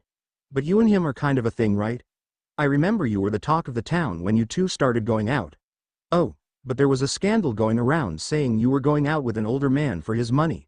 She stopped when she realized who she was talking to. I'm sorry, I didn't mean to offend you. It's fine, I reassured her, but honestly it wasn't. I denied the scandal, and struggled home with Naruto's weight pressuring down on me. How many people knew the truth? Hinata. Water style. Surface slicer. Minami yelled out. I moved out of the way as water began slicing the earth. Akari followed in pursuit. Fire style. Flame bullet. I cut through with one of the katana in my hand. I looked up to see Minami jump to attack me from above. Water style. Ripping torrent. I saw a spiral of water coming at me before cutting through it, and jumping right up to Minami. Before she could recover, I flipped so that I was behind her before stabbing her right in the chest with one of the katana. She let out a yell before I kicked her to the ground. Minami. Akari yelled out. She looked back at me with much more intent to kill in her eyes. She repeated the jutsu from earlier, but I quickly moved until I was right behind her. Before she knew it, the katana pierced through her back too. Not bad. Not many targets are as challenging as you. Amami called out, not even flinching at the fact 3 of her men were dead. I'll take this easy. Her pungent odor is enough motive to kill. This girl was Kaori. Her long blonde hair decorated with a flower crown. "I'll back you up." Daichi spoke up, cracking his knuckles as he stepped next to Kaori. "Don't worry about it." She gave a sly grin before she bit her thumb, and whipped out a scroll, summoning jutsu. Venus flytrap. The ground shook a bit, and soon enough a giant flytrap emerged from the earth. "My pretty friend here enjoys eating pests. Especially ones that stink like you." She snapped her finger, and in an instant the Venus flytrap was heading towards me. It moved so fast before I could even blink I was in its mouth. I tried to move, but I was stuck to the walls of its mouth. I looked around for means of escape, but I was stuck. I could hear Kaori's laughter from the outside. "Shoulda used me from the start. Right, Amami?" I felt the flytrap start to digest. A cycle that usually took about 3 days was occurring in about 3 minutes. I took this as my chance, and as I was slipping down the stem I cut my way out. I gasped when I finally reached fresh air. The Venus flytrap was screaming out in pain, but I forced my way out. Kaori's laughter stopped. "Venus!" she cried out. Venus disappeared back into the dimension it came from, and Daichi didn't hesitate for a second. He quickly yelled out, "Earth style. Mud wolves." Suddenly wolves started appearing from the earth. I gritted my teeth, and stood my ground. The wolves came at me all at once, and I managed to destroy every one, but they kept recreating from the ground. I was being surrounded by the second, so I quickly jumped up, and threw a paper bomb to the ground. It went off in a matter of seconds, and I quickly teleported behind Daichi before stabbing him in the chest. He didn't even let out a cry, so it gave me time to run behind Kaori before the smoke cleared up. Before I could stab her, a vine emerged from the earth, and threw me to a tree. "How stupid do you think I am? Bitch. Tricks like that don't work on all of us. Your pungent odor comes from the lack of care for others you have. You kill without remorse, and don't have a second thought about your target's family and friends. That's why it's gonna feel so good when I kill you." I quickly stood as multiple vines were shooting towards me. I dodged all of them, and ran straight towards her. Before she knew it I was grabbing her collar and I finally spoke up. "Caring is for people who are scared to die alone." Then I took the katana in my hand, and drove it in her neck. Amami let out a laugh, and yelled out, "Kunjaku hurricane." I was knocked off my feet, and back into the tree. "You're much better than the boss led on, but I'm afraid not as strong as me." I opened my eyes to see the katanas were still in the last 2 bodies. I could have tried to get them, and waste time, or I could use Byakugan. I chose the latter. Byakugan. I activated, immediately seeing all her chakra points. "From what I hear you can't really use that."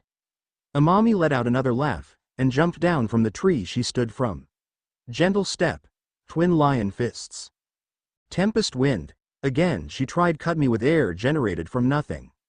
I dodged most of them, and quickly moved behind her. I punched her, and continued to dig my fist into her chest until it pierced through. "Not as strong as you thought," I told her before pulling it back out. Blood covered me from fist to forearm. Katsuo revealed himself. "My subordinates were wrong to underestimate you. In return, they all ended up dead. I won't make that same mistake." I quickly moved to hit him, but all he did was catch my fist. The chakra lions quickly faded. "Like you, my chakra levels have also been crippled." I turned away from jutsu, and learned to fight with my hands and feet alone. "I knew you would have hit your limit by now." He took the arm he held, twisted it, and used it to throw me to the ground. The breath was knocked out of me when I hit the ground. He kicked me in the side, and I coughed out blood. I pulled myself up, and he threw a punch at my face. I dodged, and hit him in his stomach. He let out a grunt, and was about to hit me before I uppercutted him. He staggered backwards, and I punched him in the face. He tried to get hold, but I kicked him in chest to keep him from recovering. Gentle step. Twin lion fists. I yelled out again. The chakra surrounding my fists once more. What are you doing? I thought you were at your limit," he stammered out. "You see, the difference between you and I is that I don't have a limit." I stood in formation before yelling out, 8 trigrams 64 palms. I hit him with increasing force each time, the way Neji taught me. I combined the twin lion fists with it, and ultimately killed him.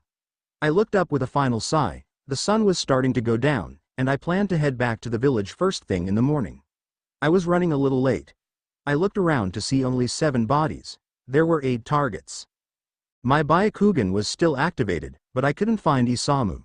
Damn him. He had cloaked his presence. I closed my eyes and quietly listened for his movements. He's not going to attack me. He's always been a coward. I heard a bush move, and quickly teleported to it, grabbing Isamu by the collar. Running from a fight sounds like something you would do. Let's start simple. Why did you guys decide to go rogue? I stood before Isamu. He was sitting in a chair that I tied him to. I had a table laid out with weapons for intimidation, mostly. He looked at me with a cold expression. I don't have to tell you anything. You don't, I began before taking a kunai and sliding it across his bare torso, but you will. He flinched at the pain. I've had worse pain than that, he spat. Oh, you have? Then let me just crank it up a notch. I answered. I took the kunai, and held it to the side, and slid it down so that I peeled off the skin. He let out a scream as I pulled out a lighter, and lit it. I ran it across the fresh wound, just touching him with the flame, causing him to yell out louder. So, back to my first question. Why? I held his shoulder back, and ran the lighter across his wound as he continued to yell until finally he shouted, "Someone persuaded us." Details, I stopped to see if he was cooperating yet. He heaved heavily before he answered, "I can't say." I took the kunai, and peeled another area of his skin. He yelled out at the immediate pain. Details, I yelled again, bringing the lighter to it. Someone saved us. We're loyal to the boss. We acted quietly, and then went rogue like boss told us to do. Targeted targets that boss wanted dead, or the ones holding information boss didn't want to spread. Who's boss? I let the flame flicker over his new wound. He begged for mercy, saying, "Aren't we family? Of the same blood? Stop please." So I took the kunai, and stabbed it into him before dragging it across his body. I made sure it didn't kill him right away. He yelled out again, and I repeated, "Who the hell is boss?" Sakura Haruno. Sakura? Where am I? Naruto had finally woken up, and now he was hungover. Good suffer the consequences. I had stayed up all night taking care of him, and if he thought I was going to make his hangover go away, he had another thing coming. We're at your house. You didn't come home at all yesterday. Were you drinking all day? A part of me wanted to scold him, and the other wanted to strangle him to death. Oh, the last thing I remember was lunch with Choji and his teams, so the answer to your question is no. I did not drink all day, just the majority of it. I could feel my eye twitch before I punched him square in the face. He retaliated with, I'm sorry. Do you know how worried I was, you idiot? I took the day off of work for you yesterday because you didn't come home. I yelled at him. A look of guilt washed over his face. Sorry, Sakura. Rough day yesterday. ANNDD, you didn't even come home the night before. Coming home late is different from not coming home at all. I could hardly sleep at night. You didn't have to worry, no. I was just a Hinata's. My point exactly. He had moved to hold my cheek. I blushed at the sudden contact. Oi, Sakura. Are you all right? Your face is all pale. I quickly moved away. I'm fine. I'm just deprived of sleep because you kept me. I stood quickly and rushed to the bathroom when I felt something rising in my throat. I ran in and locked the door to prevent Naruto from coming in. Only to find myself suddenly gagging into the sink to see my small dinner from last night. Hey, Sakura, are you okay in there? I heard Naruto from the other side of the door. I looked at it for a brief second before I looked back at the contents that were previously in my stomach. Why yeah, I'm fine. I yelled back. Shit. I got away to work that morning, ordering Naruto to stay in bed. I couldn't trust that he wouldn't run off to Hinata, especially when she should be coming home today. I didn't hear any reports, which I have to assume they failed. But as soon as I got to work, I ran to the restroom. There it was. 2 dashes. 2 dashes indicated that I was pregnant. Shit. I stared at it again. Did his condom break? Did we even use a condom? Damn it. Why am I not on the beeping pill? I mentally scolded myself. Do I tell him? Would he make me abort it? I don't want to get an abortion. I sank in the stall, running about 1,000 scenarios in my head, wondering what would happen. Sakura. You have an appointment. I heard a nurse yell from the other side of the door. I'll be out in a minute. I quickly replied. I walked out of the stall, and looked in the mirror in front of me. My face really is pale. I lightly slapped my cheek at the lack of color. I had put the stick in my pocket of my white coat. I took a deep breath and stepped out. Good morning, Sakura. I was greeted when I walked into my office. Morning, Haishi. I greeted back. I cleared my throat when my greeting came out a little hoarse. You came to get your pills? I asked before sitting myself down in my desk. That, and I haven't seen you around for a couple of weeks. I guess you could say I miss you. He smiled before continuing. I bought you something. He pulled out a small box from some hidden pocket. I accepted it, and slowly opened it. I gasped as it was revealed. Diamond earrings. These look so expensive, you shouldn't have. But I had to. Anything for you. Anything? I took in cautiously when I heard the words. I tore my eyes away from the earrings. He chuckled lightly, of course. Let's get married. I quickly told him. He choked lightly on his laugh. What? I began rambling on about things I didn't even realize I was saying. Let's get married, so I don't die of embarrassment from the entire village. He interrupted me. What are you talking about?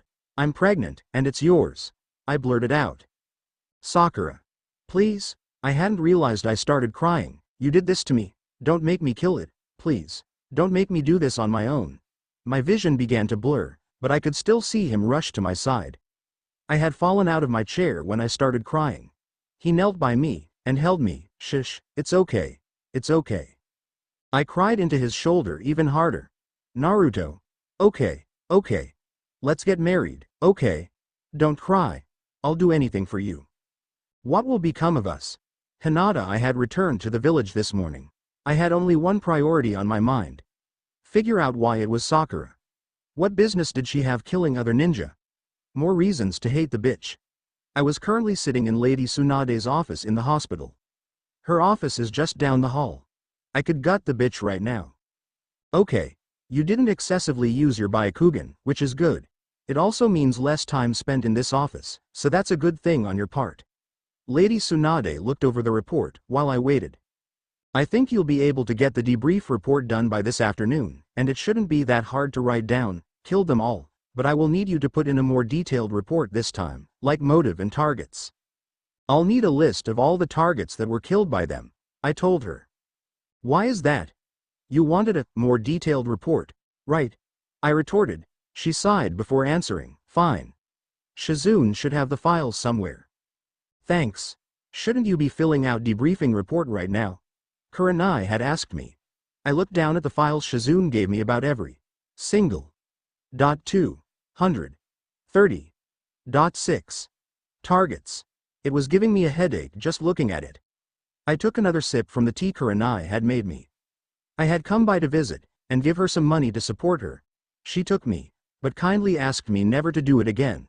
Of course that wasn't going to happen. Well, I came by to see Hannah. Thought I'd visit. I told her. She giggled. Hannah is currently sleeping. But I'm not complaining. I love her to death, but it is hell putting her to sleep. I laughed along with her until the door had swung open. Hey, another mission complete. Here's your share for being such a lovely teacher all these years. I turned shocked to find Kiba, Shino, and Akamaru. Kurenai giggled again. Thank you, but you guys need to stop. Oh, please.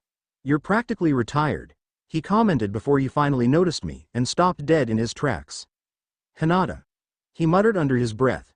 Shino didn't say anything, but it was a different kind of silence than the one Shino usually radiated. Kiba burst back out the door, and I immediately stood as he did so. Kiba. I muttered back. Shino. Shino, please talk to me. I didn't realize how much I missed them until I saw them. Shino, Akamaru, and I had gone to look for Kiba after he ran off. Shino remained silent. Even Akamaru didn't acknowledge me, so I talked instead. Am I a horrible person? Do you hate me now? You must have heard of the missions I take. He remained silent, and I continued. That's okay, I'll understand. I hate me, too. It's just those days in the hospital, and nobody ever came to visit me. I thought I was alone in this world for sure. Is that what you think? He asked, but quickly quieted down.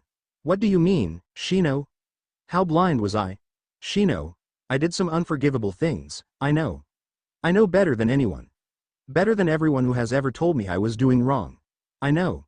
But the things I did I never meant to hurt you, or Kiba, or Kurenai. or even Akamaru. I was so blinded. I am blinded. I just needed to prove something, and in the end, I lost you guys, my family. You just don't get it, do you? I looked up to see Kiba standing on a tree branch. He jumped down, and looked me in the eyes. You think you're the only one suffering? His expression hardened, and for the first time in a long time, I was scared. Do you think you were the only one who's had it bad? We were in the hospital too. I had brain damage, and Shino lost so much blood. I had amnesia, and I just recovered about 3 months ago. I constantly asked where you were, and Shino told me that you weren't the same. That you had changed, and that you're killing people for the Hokage. Killing people. The one thing the Hinata I knew swore she would never do. Kurenai doesn't even know that you do this. We had to keep it a secret or she'd worry to death. I'm sorry, but you have to understand that I had a lot going on in my life. You're not the only one. I hadn't realized I had started crying. What do you want me to do? I'm already caught up in this mess, I blurted out. What do we want? We want you to stop. Stop doing things you hate doing. I've known you since we were kids, and Hinata isn't the type to do that. I'm sorry. I whispered again. Everything was silent before Kiba embraced me in a hug. Just please stop. You're hurting yourself the most, I can tell. To that I cried harder. We're all here for you. Like you said, we're family. You don't need to prove that you're strong by doing cold-hearted things. We know you're strong, because you have the warmest heart. I smiled through my tears after Shino had finally spoken up. Kiba moved away, but not before beeping my forehead. Thank you. Just never do it again. It was hours after I had confronted Kiba, Shino, and Akamaru. I left in the best mood because everything had become happier after we got back to Kurenai's. But that all ended when the files on the desk reminded me of what I should have been focusing on. I silently vowed that this would be my last kill mission because things with my dad had finally started to die away. My dad had abandoned me, and I think I'm finally okay with that. But with Sakura, I won't stop until I find out what she's doing. What is she trying to accomplish targeting all these people? How did nobody notice? Of course, it had to be her lapdog Sasuke. He was probably cleaning up after her dirty work. Did Naruto know any of this? Would it matter? He will always want her. I sighed, but finally decided to make myself some tea, and get to work on these files. I looked through dozens seeing as they didn't have any correlation that I could think of. I sat researching until it was well past midnight. Getting frustrated that I wasn't getting anywhere, and the fact that my tea kept getting cold. That was until I stumbled upon a particular target. Akito Inoue. I hadn't known his name at the time, but his picture made it unmistakable. He was the creep that used to flirt with me when his boss had business with father. I mentally gagged at the sudden memory. There was a 20-year gap, and I was 15 at the time we first met. He was an absolute freak, but his boss said that he got the job done. That's when it struck me. Business with father. I opened a drawer that held documents of the Hyuga clan. Anything and everything. Business deals, companies, and funding. The Hyuga clan not only got its wealth from strength, but from its company's work. The Hyuga company, of course. I remember father used to have me memorize the names of CEOs that we were to have meals with. He always said sharing a bond outside of business would help persuade them to agree to the choices we made. When my father first disowned me, I was desperate. I didn't know where to go, and what to do. I thought if I somehow benefited him through the company he would take me back. I realize now that it was a stupid dream. Looking back at the files, I had discovered that the ninjas that were killed were people from companies my father competed against. The information they held were requests for business deals, and rumors of illegal funding from the Hyuga company. Then I remembered it. Akito's boss refused to do business with our company because a better deal came out of a competing company from the hidden sand village. My father swore to make them regret the day they turned. But what does Sakura have to do with father, Naruto? She should be home by now. Yeah, she would definitely be home. I want to see her. The entire day I did nothing but sit around watching game shows on TV. Sakura hadn't come here either. She had puked and everything this morning, so I was worried that she might be sick. I tried to make her stay home, but she told me she was fine. If she was fine she wouldn't have puked. But it was well past midnight, and I couldn't sleep. What did I say when I was drunk? I had completely blacked out the night before. I had felt so guilty that I tried to drink it away. Of course, that wouldn't fix anything, but at the slightest I had hoped that it would make me forget, even if it was temporary. But since Hinata's home, I could probably hang out. Idiot, it's past midnight. She's probably asleep by now. And then I was reminded of the whole fight thing that happened. How'd I make it up to her? Geez. Kid. Why don't you just stop hanging around Sakura so much? She's the reason for all this. Kurama haunted me mentally.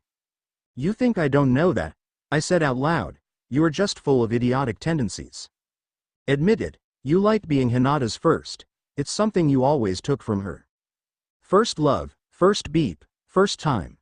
Being with Sakura hurts her, and to her it doesn't seem like you care. The damned fox nagged. I know what I did hurt her.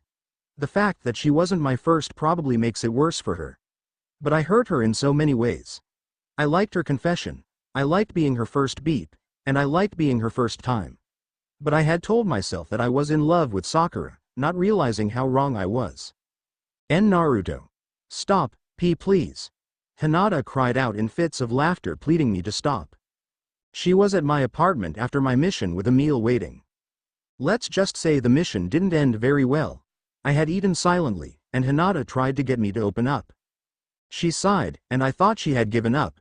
So she started talking about a small mission she took that morning, and I stared at my food trying to focus on eating, and not what had happened. I was so distracted that I didn't notice that she had flung a meatball at me from a spoon. Hey! I reacted right away, touching the spot the food had landed on my cheek. I looked up at Hinata, who was trying to hold in her laugh, and a light blush covered her cheeks. She was failing horribly, and had finally bursted out laughing. I watched for a second before smiling.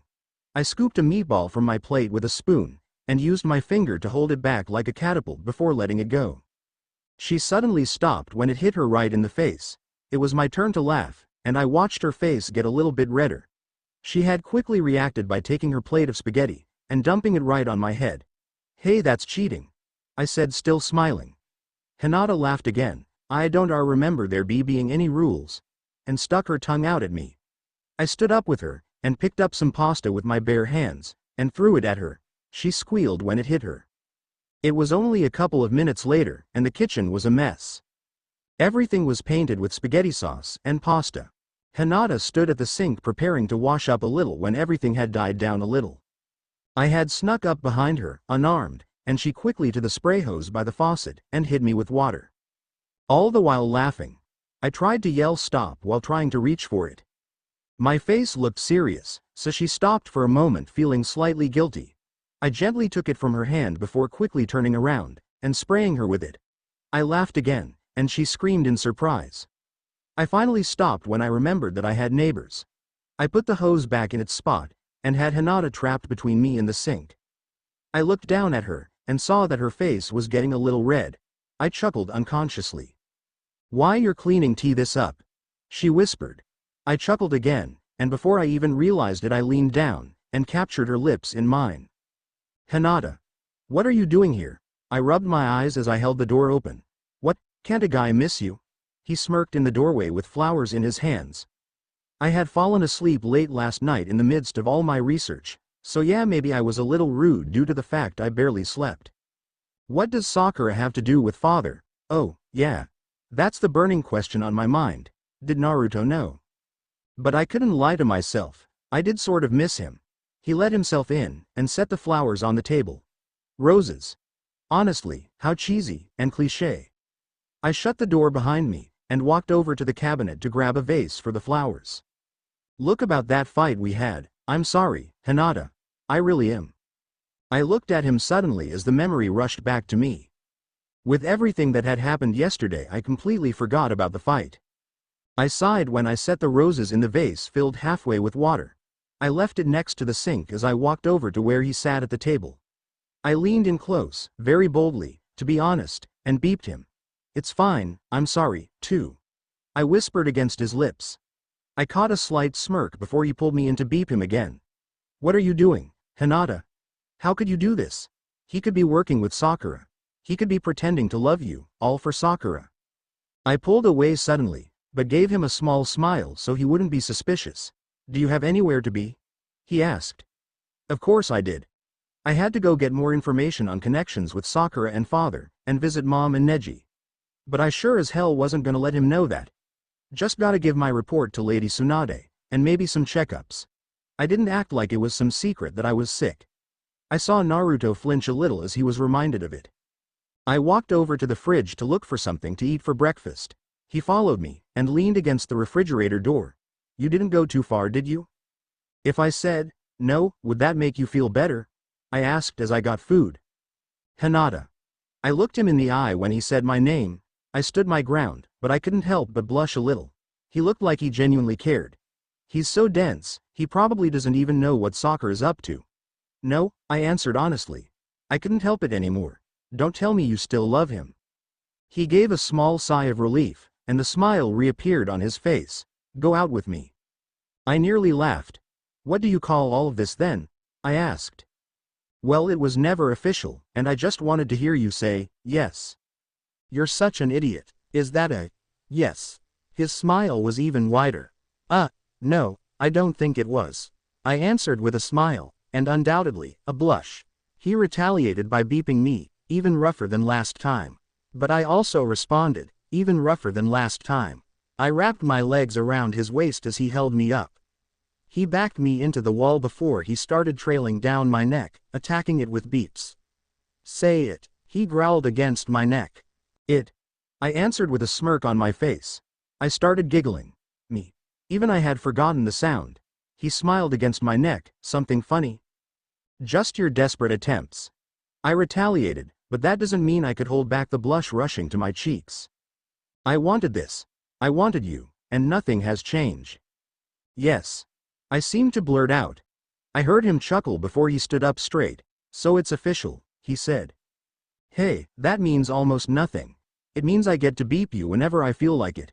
He smirked, like now, and he did. I blushed, but I managed to retort, like you didn't do that anyway. Happy memories. Just like Mom wanted. Naruto, I didn't expect her to say it, but she said it. Yes. That's what she said to me. It was almost better than hearing, I love you. But she hasn't said that to me in years. To me, this is one step closer to hearing her say it again. Because even now as I lay next to her in her bed, and her by my side, with clothes littering the floor from the passion that occurred just minutes ago, I want to say it to her. I love you. It's on the tip of my tongue, but the fear makes me swallow the words.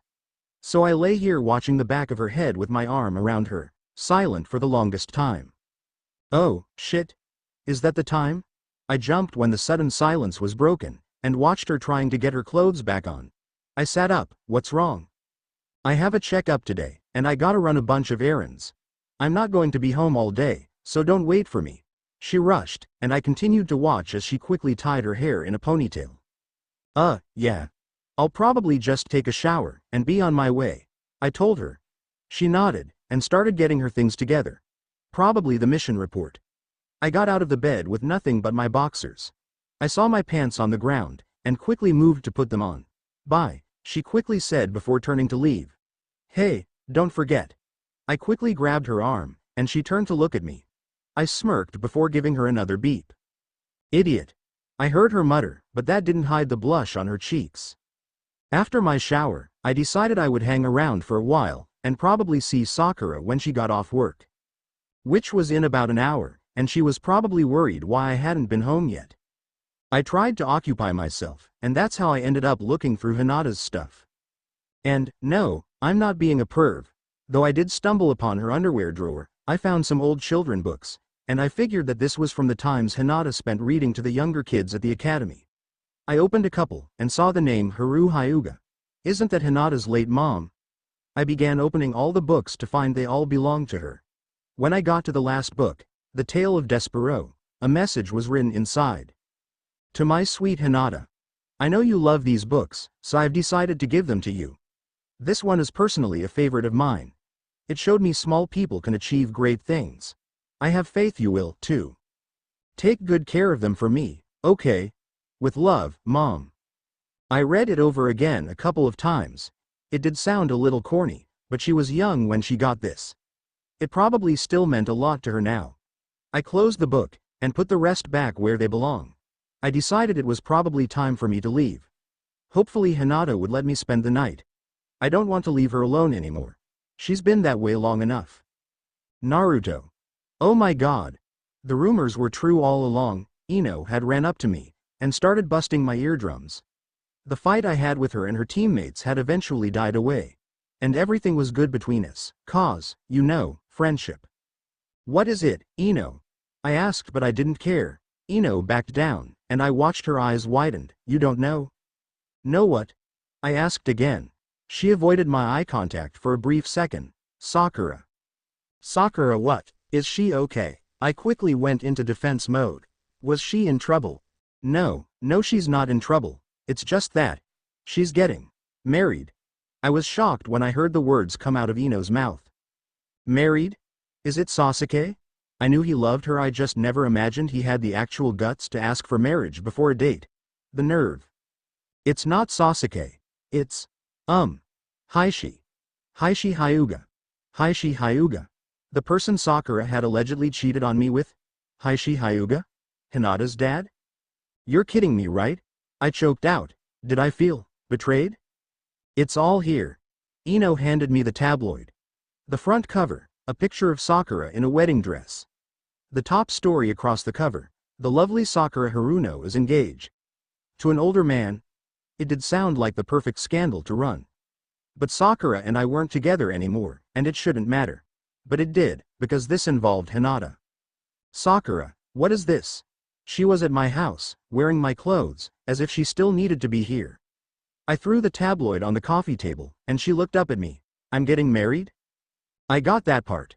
But to him, I was going to tell you. Besides, you're not my boyfriend anymore, you can't tell me what to do. She retaliated calmly. She continued to read the book in her hands, and ignore me. Is that what you think I'm doing? That's Hinata's father. She looked up from her book. I don't ever remember you caring about her before. Her eyes were getting watery, but I didn't care. So it's true? The entire time our relationship was a lie? Everything the tabloids used to say, everything I ignored because I trusted you, they're all true? I was practically yelling at her. I wanted to throw something. Is that what you think? I love you, Naruto. I still love you, even as you pretend to love Hinata. You still love me, I know you do. Pretend. Pretend to be happy. Sakura kept talking. I know you love me. Her voice was softer. You've loved me all your life. I'm willing to be yours. Just stop lying to Hinata. Stop leading her on. This wedding. It's not something I can stop. I have to go through with this wedding, Naruto. But, if you stay by my side, I'm willing to take care of Hinata. As her new mother, I will take care of her, Naruto. All you have to do is be by my side. Hinata, my hands were shaking. I could feel it. This only happened when I was about to faint, or about to scream. Honestly, I couldn't figure out which it was. I tried to get them to stop, but my eyes were glued to the words that started it. The lovely Sakura Haruno is engaged. To an older man. That was the stupid title they went with. Heishi Hyuga. That was the name of the man. Why, you're kidding me, right? I managed out, but it sounded a little shaky. I looked up at Hanabi, who found me at the hospital, and invited me out to coffee. Told me she needed to tell me something. I'm sorry, Hinata, it isn't. She said with confidence, but I'm sure this was tearing away at her too. How long has this been going on? I almost yelled at her, but I managed to keep it together. She looked away for a brief second. About 6 months before the war. This is it. This is how she killed his targets. He wanted her. Rumor has it she's pregnant, and that's why things are being rushed. She continued, if she gives him a son, he'll be heir to the company, to this household. You think I don't know that? I made sure father would make you heir, because that's what you wanted. I gave up everything, and I'm not about to let it go to waste. I won't go through with this. Hinata, thank you. Hanabi said out of the blue. I know you were disowned because of me. I know mom died because of me. I know a lot of things happened to you because of me. You made so many sacrifices for me, and I haven't been able to repay you. Thank you so much. Hanabi. This isn't your fault. I didn't know father would try to marry me away, or disown me when I gave up. You told me you wanted to be heir. I've seen you. You are more than capable of running the Hyuga clan by yourself.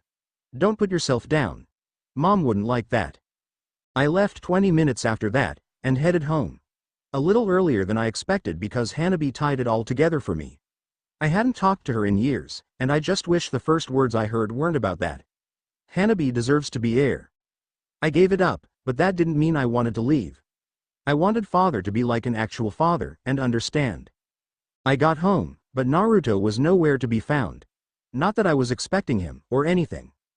I sighed to no one in particular, and decided I would make myself some tea.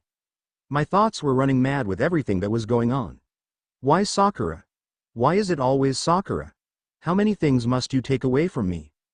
I gave a last, quick glance at the tea before I opened my cabinet and pulled out a bottle of vodka. What better way to clear my mind? I acknowledged the shot glasses next to it, but ignored them. I'm going to need a lot. Naruto. Hinata. Hinata. I showed up to Hinata's apartment once again. After Sakura's offer, I left. You could almost see her haunting smirk, because she knew I was considering her offer.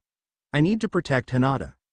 If I stay by Hinata's side, will Sakura try to hurt her? Is my only choice to stay by Sakura's side? Will Hinata hate me again? Nah. Rruutoo.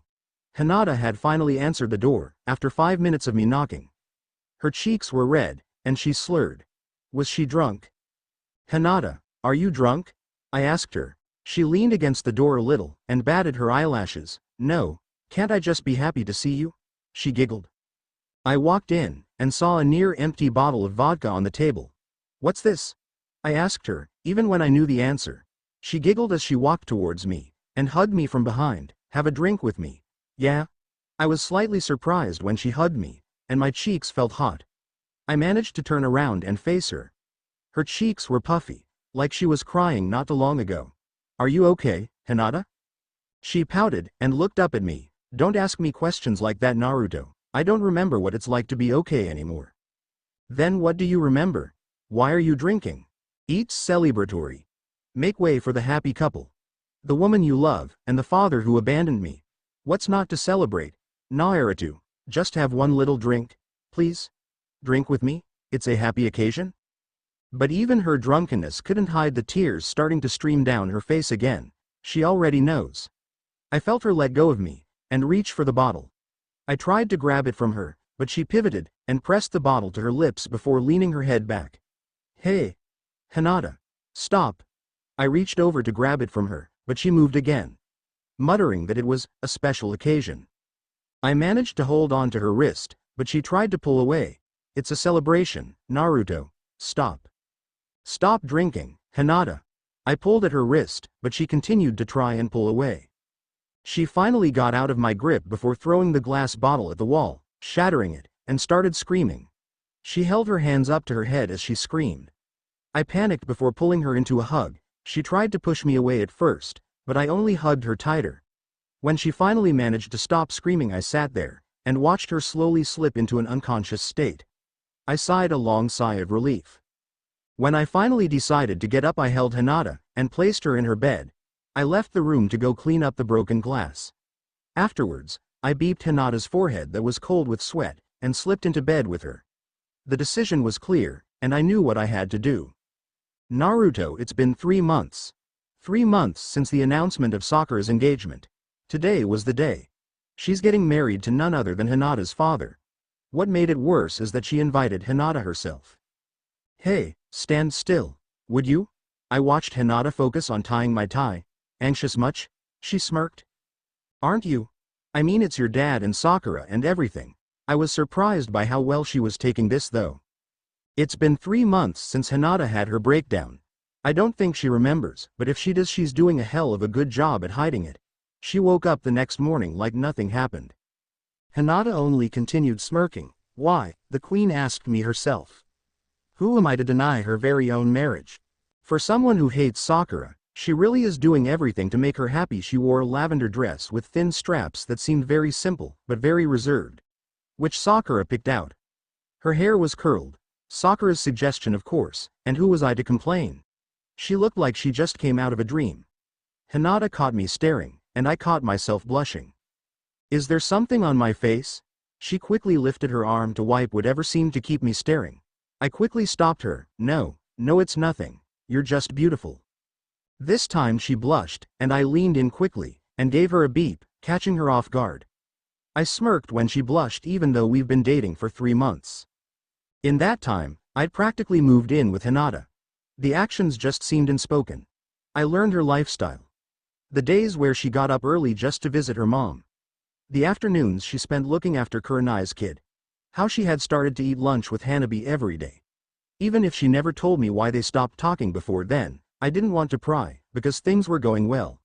Sakura's offer seemed pointless to me. I was happy. I am happy. Hinata. Hinata. Hold up, I clenched my fists the second I heard her voice. What could she possibly want? Sakura.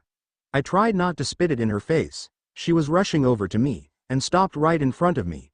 She took a quick breath before giving me a smile. I wonder how long she's been practicing that one. Would you like to get some coffee with me? We have to talk. She was probably on a lunch break, and I had no intention to spend time with her. But my instinct kicked in before my mind could, and I ended up returning an even faker smile, and nodding yes. When we got there, I sat in near silence as she spoke.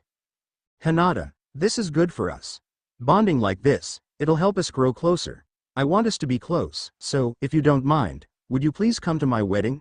There it was. She truly is a bitch. I would love to. It's good to see my father finally happy, again. I played out my fake answer, and I wondered if she could see right through it, because it takes a bitch to know a bitch. Perfect. I know you don't dress up as much, so I picked out the perfect dress for you. I had someone deliver it to your house. I just think it suits you so much. Oh, and please do something different with your hair. You have such beautiful, long hair. Maybe you should try curling it. She gave me another smile and I could see her open her mouth again to continue before she was interrupted. Hinata. Sakura and I both looked up from our table. Naruto had showed up out of nowhere. Seemingly, until I realized he was waiting at Ichiraku's for me. He leaned down to give me a quick beat before sitting down. The look on Sakura's face was near priceless. He looked over at Sakura. What's going on? Her face quickly recovered, and her face returned to that smile, just talking about wedding plans. She emphasized the word wedding. She raised an eyebrow as she locked eyes with him. He was the first to break the hold. Really? Didn't know you and Hinata were so close. He looked at me trying to search for a save me look in my eyes. I just smiled back and answered, well, Sakura wanted to invite me to her wedding, and I just can't refuse. Then maybe you'll do me the honor of being your date. He smirked, and I could feel the blood rushing to my cheeks. Sakura cleared her throat before commenting, as your future mother, I'm glad to see you happy, but should you be dating without your father's approval? She stared at Naruto the entire time. I smiled. I think if my father wanted me to put him into consideration about my life, he shouldn't have kicked me out in the first place. Are you ready? Naruto asked. I looked up at him, ready as I'll ever be. Sakura had really outdone herself for this thing. The theme was Spring Waltz, whatever that was supposed to mean. I saw it as an excuse to stick Sakura blossoms into every decoration possible. I wasn't in any essential part of the wedding, so I planned to sit in the very back. Maybe so I can sneak in the back to the puke. If only this stupid thing didn't take place outside. Yep, it played along with the stupid spring theme. Chairs were set out everywhere facing the front, which was a low-leveled platform, so the best maids and men could stand. The reception was to take place in a giant tent that had a golden hue to it. I wasn't by the amount of people that she had invited. It seemed as if she had invited the entire village. And I knew reporters were going to be here to capture the entire event. Hinata. You look perfect. I heard a girl squealing, had to be Ino. I turned, and she engulfed me in a hug. She had just started talking to me again out of nowhere about a month ago. Along with most everyone else, probably something Naruto said to them. I don't hate Ino. Mostly because I have nothing to hate her for. Why not? Because she's Sakura's best friend. Until the moment Ino stabs me in the back, I refuse to hate someone who is nothing but good to me. So trust me when I say, if Sakura had just let me be, I may have been okay with her. But it's hard to be okay with someone who has taken so much away from me. Naruto was one thing. I may have cried, and wished death upon them, but if she had just stayed away, if she hadn't rubbed it in my face, I have hope that I would have moved on, but she didn't. From one person to another, she had grabbed the people I needed in my life. As if laughing in my face, as if telling me to watch how easy it is for her. Thanks, Ino. I smiled. Do you like it? I picked it out, and everything. I knew it would look really well on you. She giggled. Well, that certainly did make me hate the dress a little less. I couldn't help but blush. Ugh, old habits really do die hard. I would stick around, but I gotta run. I'm the maid of honor. She gave me a chaste beep on the cheek before running off again. There you are. I turned around to see Kiba all dressed in a tux for the occasion, and as stunning as ever. Thanks, Ino picked it out. You look quite handsome yourself. I coulda sworn I caught a blush, but he laughed it off. Thanks, Ino picked it out too. Told me I couldn't show up looking like I usually do. I laughed at his comment. I didn't actually think you'd show up, Hinata. To be honest with you, this is a bit much, isn't it? I'm fine. I'm happy for my father. I managed to muster out. He sighed, and his expression got even more serious. I know you, Hinata. I know you're not okay with this. I know you think your mother should have been enough to make him happy, and what she left behind, he should have cherished. Hinata, please don't lie to me, and tell me you're okay with this. I hesitated. He was right. He is one of my best friends, of course he knows what I really think. To think I had even tried to throw his friendship away. But thank God he forgave me. But I had to swallow it, for the sake of today. I don't know what you're talking about, Kiba. What makes my father happy, makes me happy. I smiled. I gently placed my arms around him and gave him a hug. Whispering in his ear something only meant for the both of us. He smiled, and when I let go he beeped my forehead in reassurance. We should probably sit down, looks like it's about to begin. I nodded, and we went our separate ways. I headed towards a seat in the back, and my eyes locked with Naruto's, who had already saved me a seat in the back. He smiled at me, and I made my way over to him. The wedding was dragging on and on. I hadn't remembered how long these boring ceremonies were. Father used to make me attend them all the time, and I only remembered getting bored and cramped up from sitting in the same spot for hours. Even Neji got bored of them. He would never tell me that, of course. He told me important matters like these should be treated with the utmost respect. But I'd always catch him with an irritated look, even if for a split second. But Naruto had felt the same pain. Maybe even worse because he's never had to sit through anything boring. If anything got a little too boring for him he'd bounce. But he'd always find a way to distract himself. He was holding my hand, and occasionally played with my fingers. I'd sit straight, and pretend I didn't notice. But I was really trying to suppress my blush, and curse myself the second I felt my cheeks get hot. And I could feel his smirk whenever he caught a glimpse of it. I had zoned out the entire time, until the vows. I wanted to hear what my father had to say. I vow to love you with my whole heart.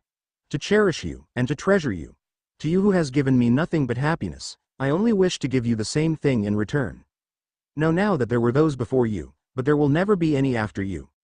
You are the one I want to spend the rest of my life with. I felt a pain in my chest when I heard those words. Those were the vows he used for her. I remember Mom had put it in their wedding album. I had read those words to myself a million times, and they had given me hope. I felt my fist clenching, and I felt Naruto's hand tense up. I could tell he wanted me to say something, or do something. Something to show him I was going to be okay. But I couldn't lie, especially when Sakura's smile felt a lot like a smirk. She knew exactly what I knew, and she was dying to see the expression on my face. I vow to love you with every part of me. You have treated me so well, and I could never repay you. So my love is my gratitude. I vow to take care of you. Your enemies are my enemies, and I will fight by your side even through death. So believe me when I say that I love you, because no one has ever made me as happy as you. Know that when I say I want you, there will never be another. I'll be by your side, even when you're so old that you barely remember to eat. The people had laughed at the last comment, but I didn't react. I saw Sakura give off another smile, but her words hadn't meant anything to me. Then I felt Naruto let go of my hand. It wasn't me this time, it was Naruto. And in that moment I knew, Naruto still loved her. Naruto. Naruto. A sleepy Sakura had whispered under me. The morning had just crept through, and she had been drawing circles on my bare chest. Yeah? I answered through my closed eyelids. Do you ever think we'd get married? I chuckled. Sakura, it's only been a couple of months. What's the rush? I could almost feel her pout before she pinched me. Hey, you saying you don't want to marry me? I opened my eyes when she said that, mostly out of pain. I chuckled again. Are you kidding me? That's a dream come true. She buried her face in my chest, and I felt the smile on her face. We'd have the best wedding. I just know it. We'd have it outside, of course. That way we can invite countless people to come and see, and we won't have to worry about it being crowded. Our reception would have all our favorite foods, and we could even cater from Ichiraku's. Ramen at a wedding? That'd probably be a first. So, it's our wedding, we can have anything we want. I want to be with you, Naruto. I want to be with you forever. I want to love you with every part of me. You've treated me so well, and I can never repay you. So my love is my gratitude. I want to take care of you. Your enemies are my enemies, and I want to fight by your side even through death. So believe me when I say that I love you, because no one has ever made me as happy as you. Know that when I say I want you, there will never be another. I'll be by your side, even when you're so old that you barely remember to eat. I hesitated for a second before tilting her chin upwards, and placing my lips on hers. It felt like the right thing to do. She's my dream come true. Naruto. Naruto, the wedding's over, everyone's heading over to the reception. I saw Hinata stand up, and I followed suit. I know what Sakura's doing. She's trying to resurface feelings. She's trying to tell me her offer still stands. But dear Sakura, those feelings have left me a long time ago. Ramen at a wedding? That's a little weird, isn't it? Hinata sat next to me, and questioned the bowl of ramen sitting in front of her. We had the honor of sitting closest to the newlyweds. They sat facing everyone, and everyone sat at their own tables facing them. Sakura had our seats reserved, and I happened to have the best view of Sakura. Yeah, was all I managed to say. Everyone was taking their seats. My father doesn't even like ramen all that much. A part of me knew what Sakura's intentions were. Heishi finally stood and spoke. Thank you for coming out today. I'd like to thank the beautiful Sakura Hyuga for marrying me today. I couldn't have done it without you. I heard people laughing at his joke, but my eyes were locked on Sakura, who gave him a comforting smile. She glanced over at me, and our eyes locked for a split second, but her eyes had moved on. Some nameless Hyuga who played best man stood and gave a toast, then Ino. To my best friend, who I never imagined would actually marry before me. To a life filled with happiness, because that's what you deserve. I could almost hear Hinata's scoff over the applause. Then she did something I wasn't expecting. She stood, and stared directly at them. I, also, have a toast to offer, father. She nearly spat at him. I heard him say, go on. After a few seconds of hesitation. To my father. How did you ever score someone barely older than me? Was it money, power, or was it love? Love you never gave your own daughter, but to a woman who may as well be your daughter. I could feel the smirk on her face, and the horror in Sakura's. I had reached for her hand to tell her to stop, but she kept going. Everyone was whispering. And to Sakura. What did it take for you but a diamond ring to decide he was the one? Someone who could give you money and power. All it took was one slip up, and as long as it's a son, you get to have everything. So kudos to you, Sakura, for thinking you could ever fill my mother's shoes. Try not to slip and fall, as they may be a little too big for you. Someone stop her right now, Heishi shouted. I was already standing, but I saw Sakura raise her hand to tell Heishi to back down. She stood herself and spoke, my daughter is obviously drunk. Please remove her from this area. I do not intend to deal with this intoxicated, entitled little girl who thinks she can stand before me on my wedding day, and tell me how I feel. She is too immature to let her father be happy again, for the sake of a woman who would have wanted him to move on. Age is not a sign of maturity. You have demonstrated that fully well today as you cry here like a child who has lost their toy. Sakura had long started to walk over to and confront Hinata. She stood right in front of her, and placed a hand on her cheek as she spoke. Hina, I am your new mother. I will walk into your home, but I would never wear another woman's shoes. I will wear stronger, sturdier shoes. Ones that will not soil at the first sign of trash. Hinata slapped Sakura's hand away, scoffing before adding, you'll never be anything more to me than a.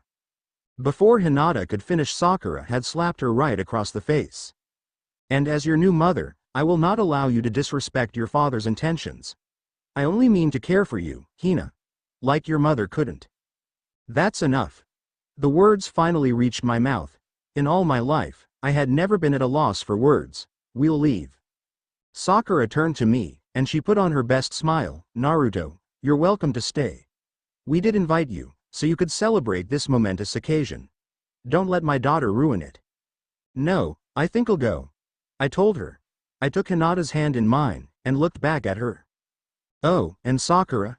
Stop calling her your daughter. We both know you're a little too young to play mom. Save it for your future son. You know, the one that landed you in this wedding in the first place. She looked me dead in the eyes, and I returned it with a wink before getting the hell out of there. Sakura. Are you okay? I felt a beep on my bare shoulder following the question. I turned to look at Heishi in the face. I just silently nodded. It is our wedding night after all, and having Hinata ruin it wasn't exactly in the cards. I don't remember her ever being that bratty. He tried to comfort me. I give a sigh, and my head sinks further into the pillow. This is my first night in the Hyuga household.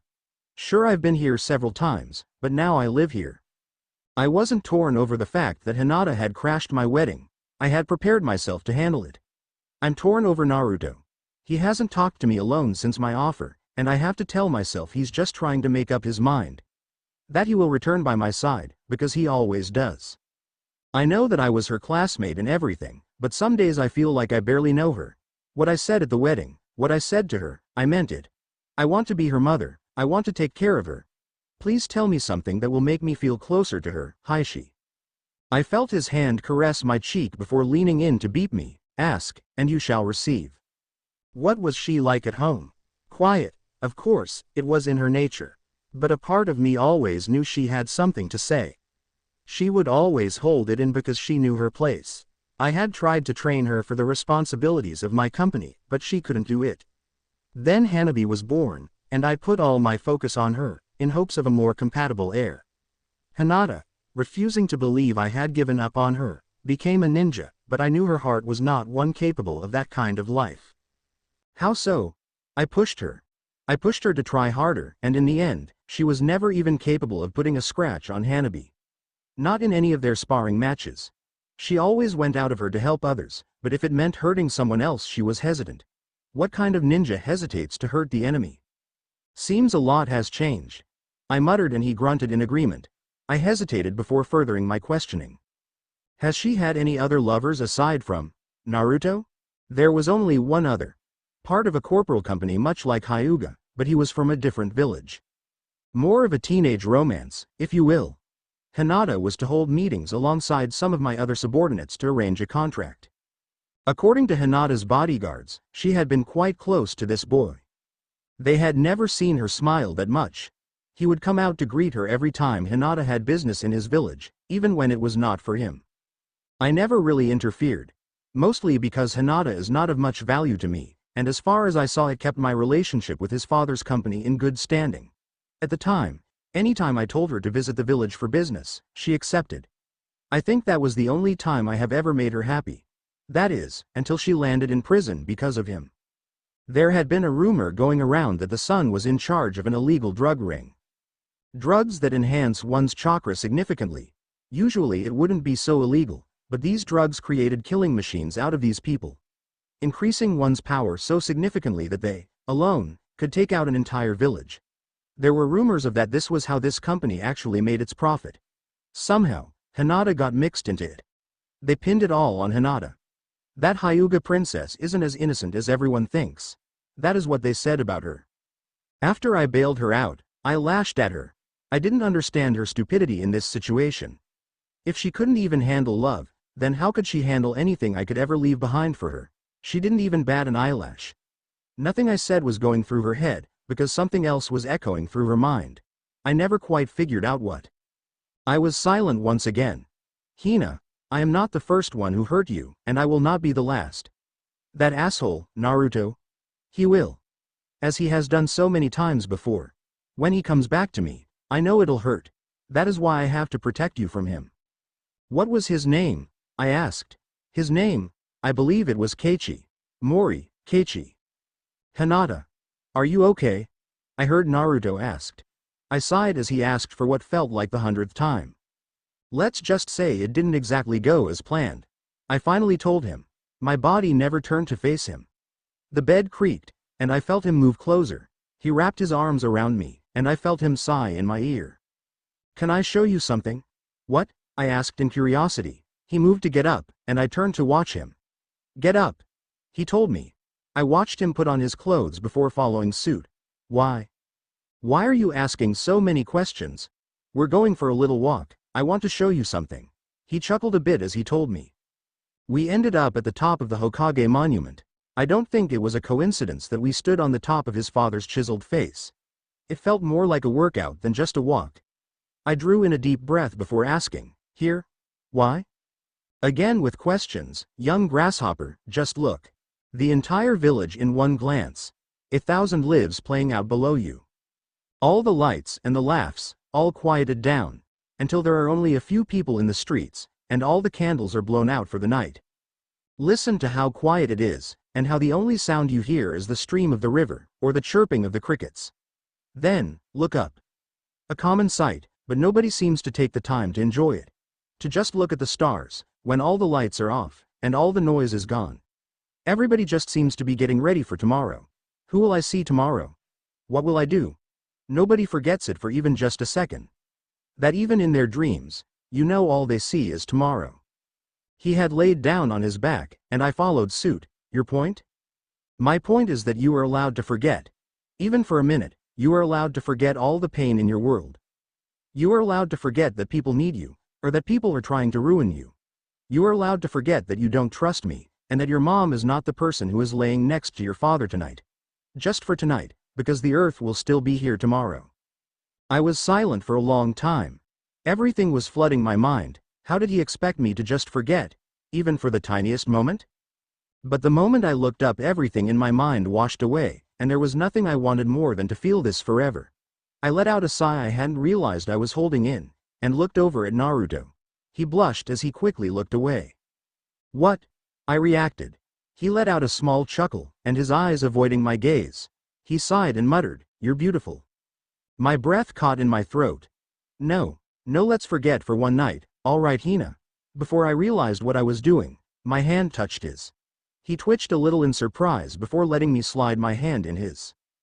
Hinata, you know I'm here for you, right? Shush, let's not talk about that, all right? You told me to forget, so let me. Okay. Sakura, are you sure you want to go through with this? Sasuke asked worriedly. I didn't bother looking up from the paperwork on my desk. I've already married Heishi. This isn't exactly a drastic step, I just need to do whatever it takes. What makes you think Hinata will comply? Because I'm not giving her a choice. Hinata. What the hell is going on? I snapped when I came back to my apartment.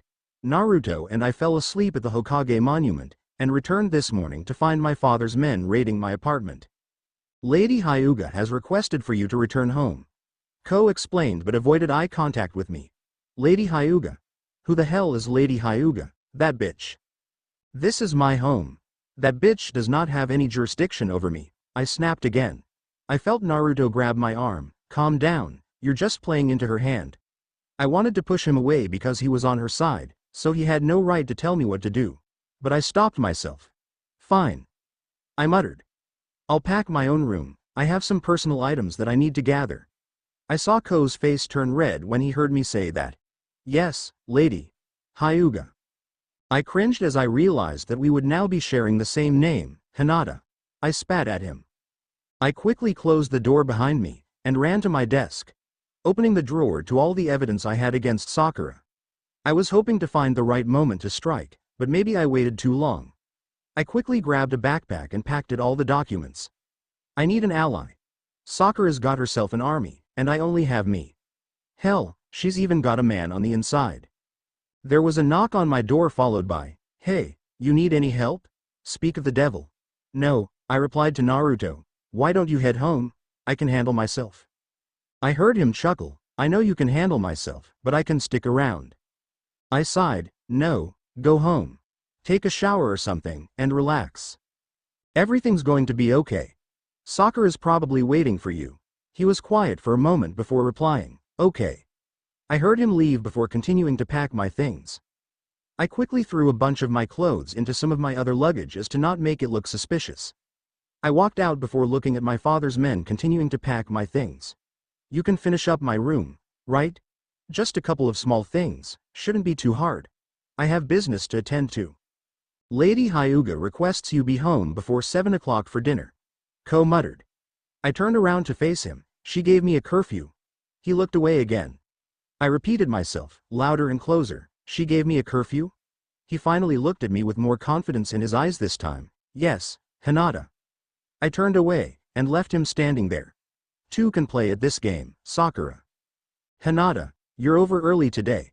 Kurenai looked at me with a surprised look on her face. I heard about what happened at Sakura's wedding. I'm sorry I couldn't be there for you. She pulled me into a hug. I gave her a small smile when she pulled away. Is Kiba over? I know he likes to come over early. She beeped my forehead and replied with a smile. Yeah, he's just taking a walk, should be in soon. Come on in. She lead me in before pouring me some tea. I set down my backpack, and Hana ran over to me. Hina. She giggled when she reached me. I gave out a small laugh. Hey Hana. Ah, Kurenai. There are so many bugs out here, it's like Shino's trying to mock me 2 villages away. Kiba walked in rubbing the back of his head, but he stopped for a brief second when he saw me, before saying, goodness, Hinata. I was gonna come by later. Are you okay? I gave him a reassuring smile. I'll be fine. Where's Shino? He's out on a mission. Why? I have some business to talk to you about.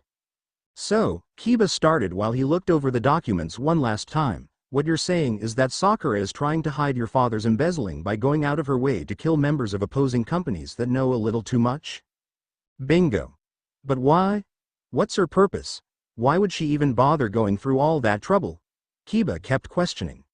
His mind trying to wrap around the idea that Sakura, their classmate, the one whom everyone loves, was going through so much trouble for an old man.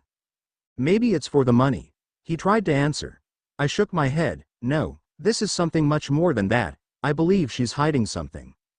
Something other than her pregnancy. Something bigger than that. Something that haunts her so badly that she's going to such great lengths to never have to face it. I gave him a look that repeated the question I had asked him from the start. I'm in. Because what she's doing is protecting herself while throwing others before her for her defense, because she is not in the right mind to take what is not hers, and because you're my family. And even if I was in love with Sakura, I would still run to your defense first. I smiled at his words. I stood up and leaned forward to where he sat, and placed a beep on his forehead.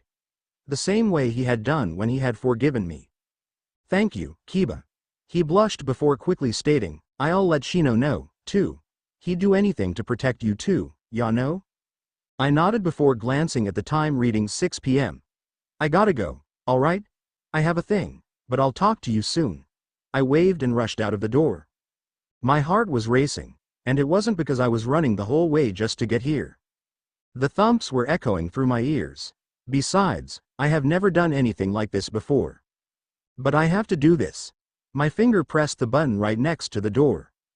I heard a buzzing sound echoing from the inside. 2, 3 minutes. Is he not home? I decided to take my chance and press the doorbell again. Just as I did, the door swung open to a Naruto with a towel hanging around his neck to catch the dripping water from his wet hair. He was in nothing but shorts. I blushed, even if I had seen it all before. Why did he have to catch me off guard? Especially when I was about to do something as bold as this. Hinata. What are you doing here? He gave his signature grin. I was just gonna ask you something. Was that a beeping stutter? God, why am I even getting worked up about it? He seemed to have noticed my stuttering too as he leaned onto the doorframe with his arms crossed. His grin grew wider. What is my problem? Maybe it's because you have always wanted this, ever since you were a little girl. You have always wanted this. Would you like to go to dinner with me? You have always wanted to step up for him to notice you. And now you can have it, your chance to love him. But I am not that little girl anymore, and I am not blind anymore. And I am not hopeless anymore. And I don't need a hero. I have me, because I can fight for myself, because I am strong now. Because I can see the reality I live in, and with everything, I must protect that little girl. Sure, Hinata, Naruto. Sure, Hinata. Yes, this is my chance. To make her fall in love with me all over again. She hesitated for a second before smiling. Great, Sakura says I have to be home for dinner, and I was hoping you could come and keep me company. I would just die if I had to sit through that alone. And my smile almost faded. Dinner with Sakura. I have to go. To protect Hinata from Sakura, from what she might do. Hurry and get dressed. Dinner is at 7. I glanced at the clock to see 6:30. Right. I'll be right back. I gave her one last grin before I went in. So this is the boy you've been seeing? She prompted as we began to eat. Father, you know him. Does the term, savior of the shinobi world ring a bell? I heard Hinata say. I see you've grown quite a mouth on you. Did your parting from this house make you forget all of your manners? He answered back. Oh come on, Hinata. We just got here, I secretly pleaded. I squeezed her hand under the table to remind her to behave. She looked back down on her plate before looking back up with a smile on her face. Oh, that reminds me. Where is Hanabi? Shouldn't she be having dinner as well? Sakura spoke up. She went out with a couple of friends. I gave her a curfew of course, but I just wanted this dinner to be for adults. What is Hanabi? 16. We were out fighting a war at that age. I think she qualifies as an adult. I responded to Sakura. Yes, well, different generation. Sakura says with a smile. I also hoped this would be a private family dinner. I almost scoffed, but Hinata did it in my place. She faced Sakura, mad that I brought your boy toy? Sakura seemed stunned at the statement. She retaliated by taking the glass of water in his hand, and splashing it onto Hinata. Is this how you act? In my house? You should be lucky to be sitting here in this place once again. I showed you mercy because your mother has begged for it. Now that you're back you think you can belittle and hurt those around you? You are so selfish, childish. You should be beeping her feet, and thanking her. Hinata looked her father straight in her eyes. She is not my mother, and she never will be. Just how you are not her lover, and you never will be. He slammed his fist against the table before grabbing at the fabric over his chest. Sakura quickly rushed, and called for someone to bring her his medicine. She then ordered for them to take him to his room, as she quickly followed behind. I turned to Hinata. Was this your plan all along? She stood up and muttered, I'm going to clean myself up, before leaving the room. After some time, Sakura came back, and only then did I notice her kimono that she wore. The fabric wrapping itself perfectly around her figure. She sat back down in her seat at the table. Was this your idea? She started first. No, a part of me knew something like this would happen, but it wasn't my idea. Then why are you here? She questioned. I decided I would play into Sakura's game. Why are you here? You don't belong here. Not in this house. Not with these people. This is a whole new ballgame. What makes you think that you'll be good at it? I do what I have to survive. I scoffed. I think I'd consider this a whole lot more than just surviving. She frowned a little, and tried to avoid my gaze. I did what I had to in order to protect you. Dumplings. Yep. Sakura likes dumplings. Who doesn't? That's why I decided to go out and buy her some, so when she was done with this boring meeting we could eat them together. I grinned to myself at the thought. Sakura was taking care of some business. I think she started interning for the Hyugas or something. I don't know, something about needing a little more cash to help her get by. She's a doctor and everything, but she's so sympathetic she gives her patients, who can't afford it, crazy discounts. Which of course comes out of her paycheck. She has enough to get by, but she's always talking about the future. Always planning ahead. Of course we live together, bought our own house and everything, and honestly I had started taking on extra missions to try and help her out. There was no struggle for money, she just had a desire for more than she needed. I always found it odd because she was never a big spender either. But she always put it away, somewhere, and I never really knew how much she had. But I could tell she had a sense of security behind all of it. But our time spent together had been cut short lately, and I honestly missed her. Her meeting was at a fancy hotel, and sure it was with some guy, but Sakura can take care of herself. So I arrived at the door of the hotel room, and decided I should wait until they leave to make my presence known. But just as I decided that the door swung open, and Sakura looked right at me with so much fear in her eyes that it scared me to know something could have scared her that much. Naruto. She called before quickly pulling me in and shutting the door behind her. What are you doing here? Did anyone else come? There was so much panic in her eyes. No, I came to see you so we could. I dropped the bag of food when I saw red staining onto the floorboards. I walked over further to see the man the red belonged to. Sakura, what happened? I turned to see her sink to the floor with her knees pulled into her chest. I could see tears streaming down her face. My life is over, Naruto. Hey, look at me, what are you talking about? What happened? I nearly yelled at her. This meeting was supposed to be domestic, right? Just an interview, right? This wasn't a mission. This wasn't a kill mission. Isn't it obvious, Naruto? I killed him. I killed him. I didn't mean to.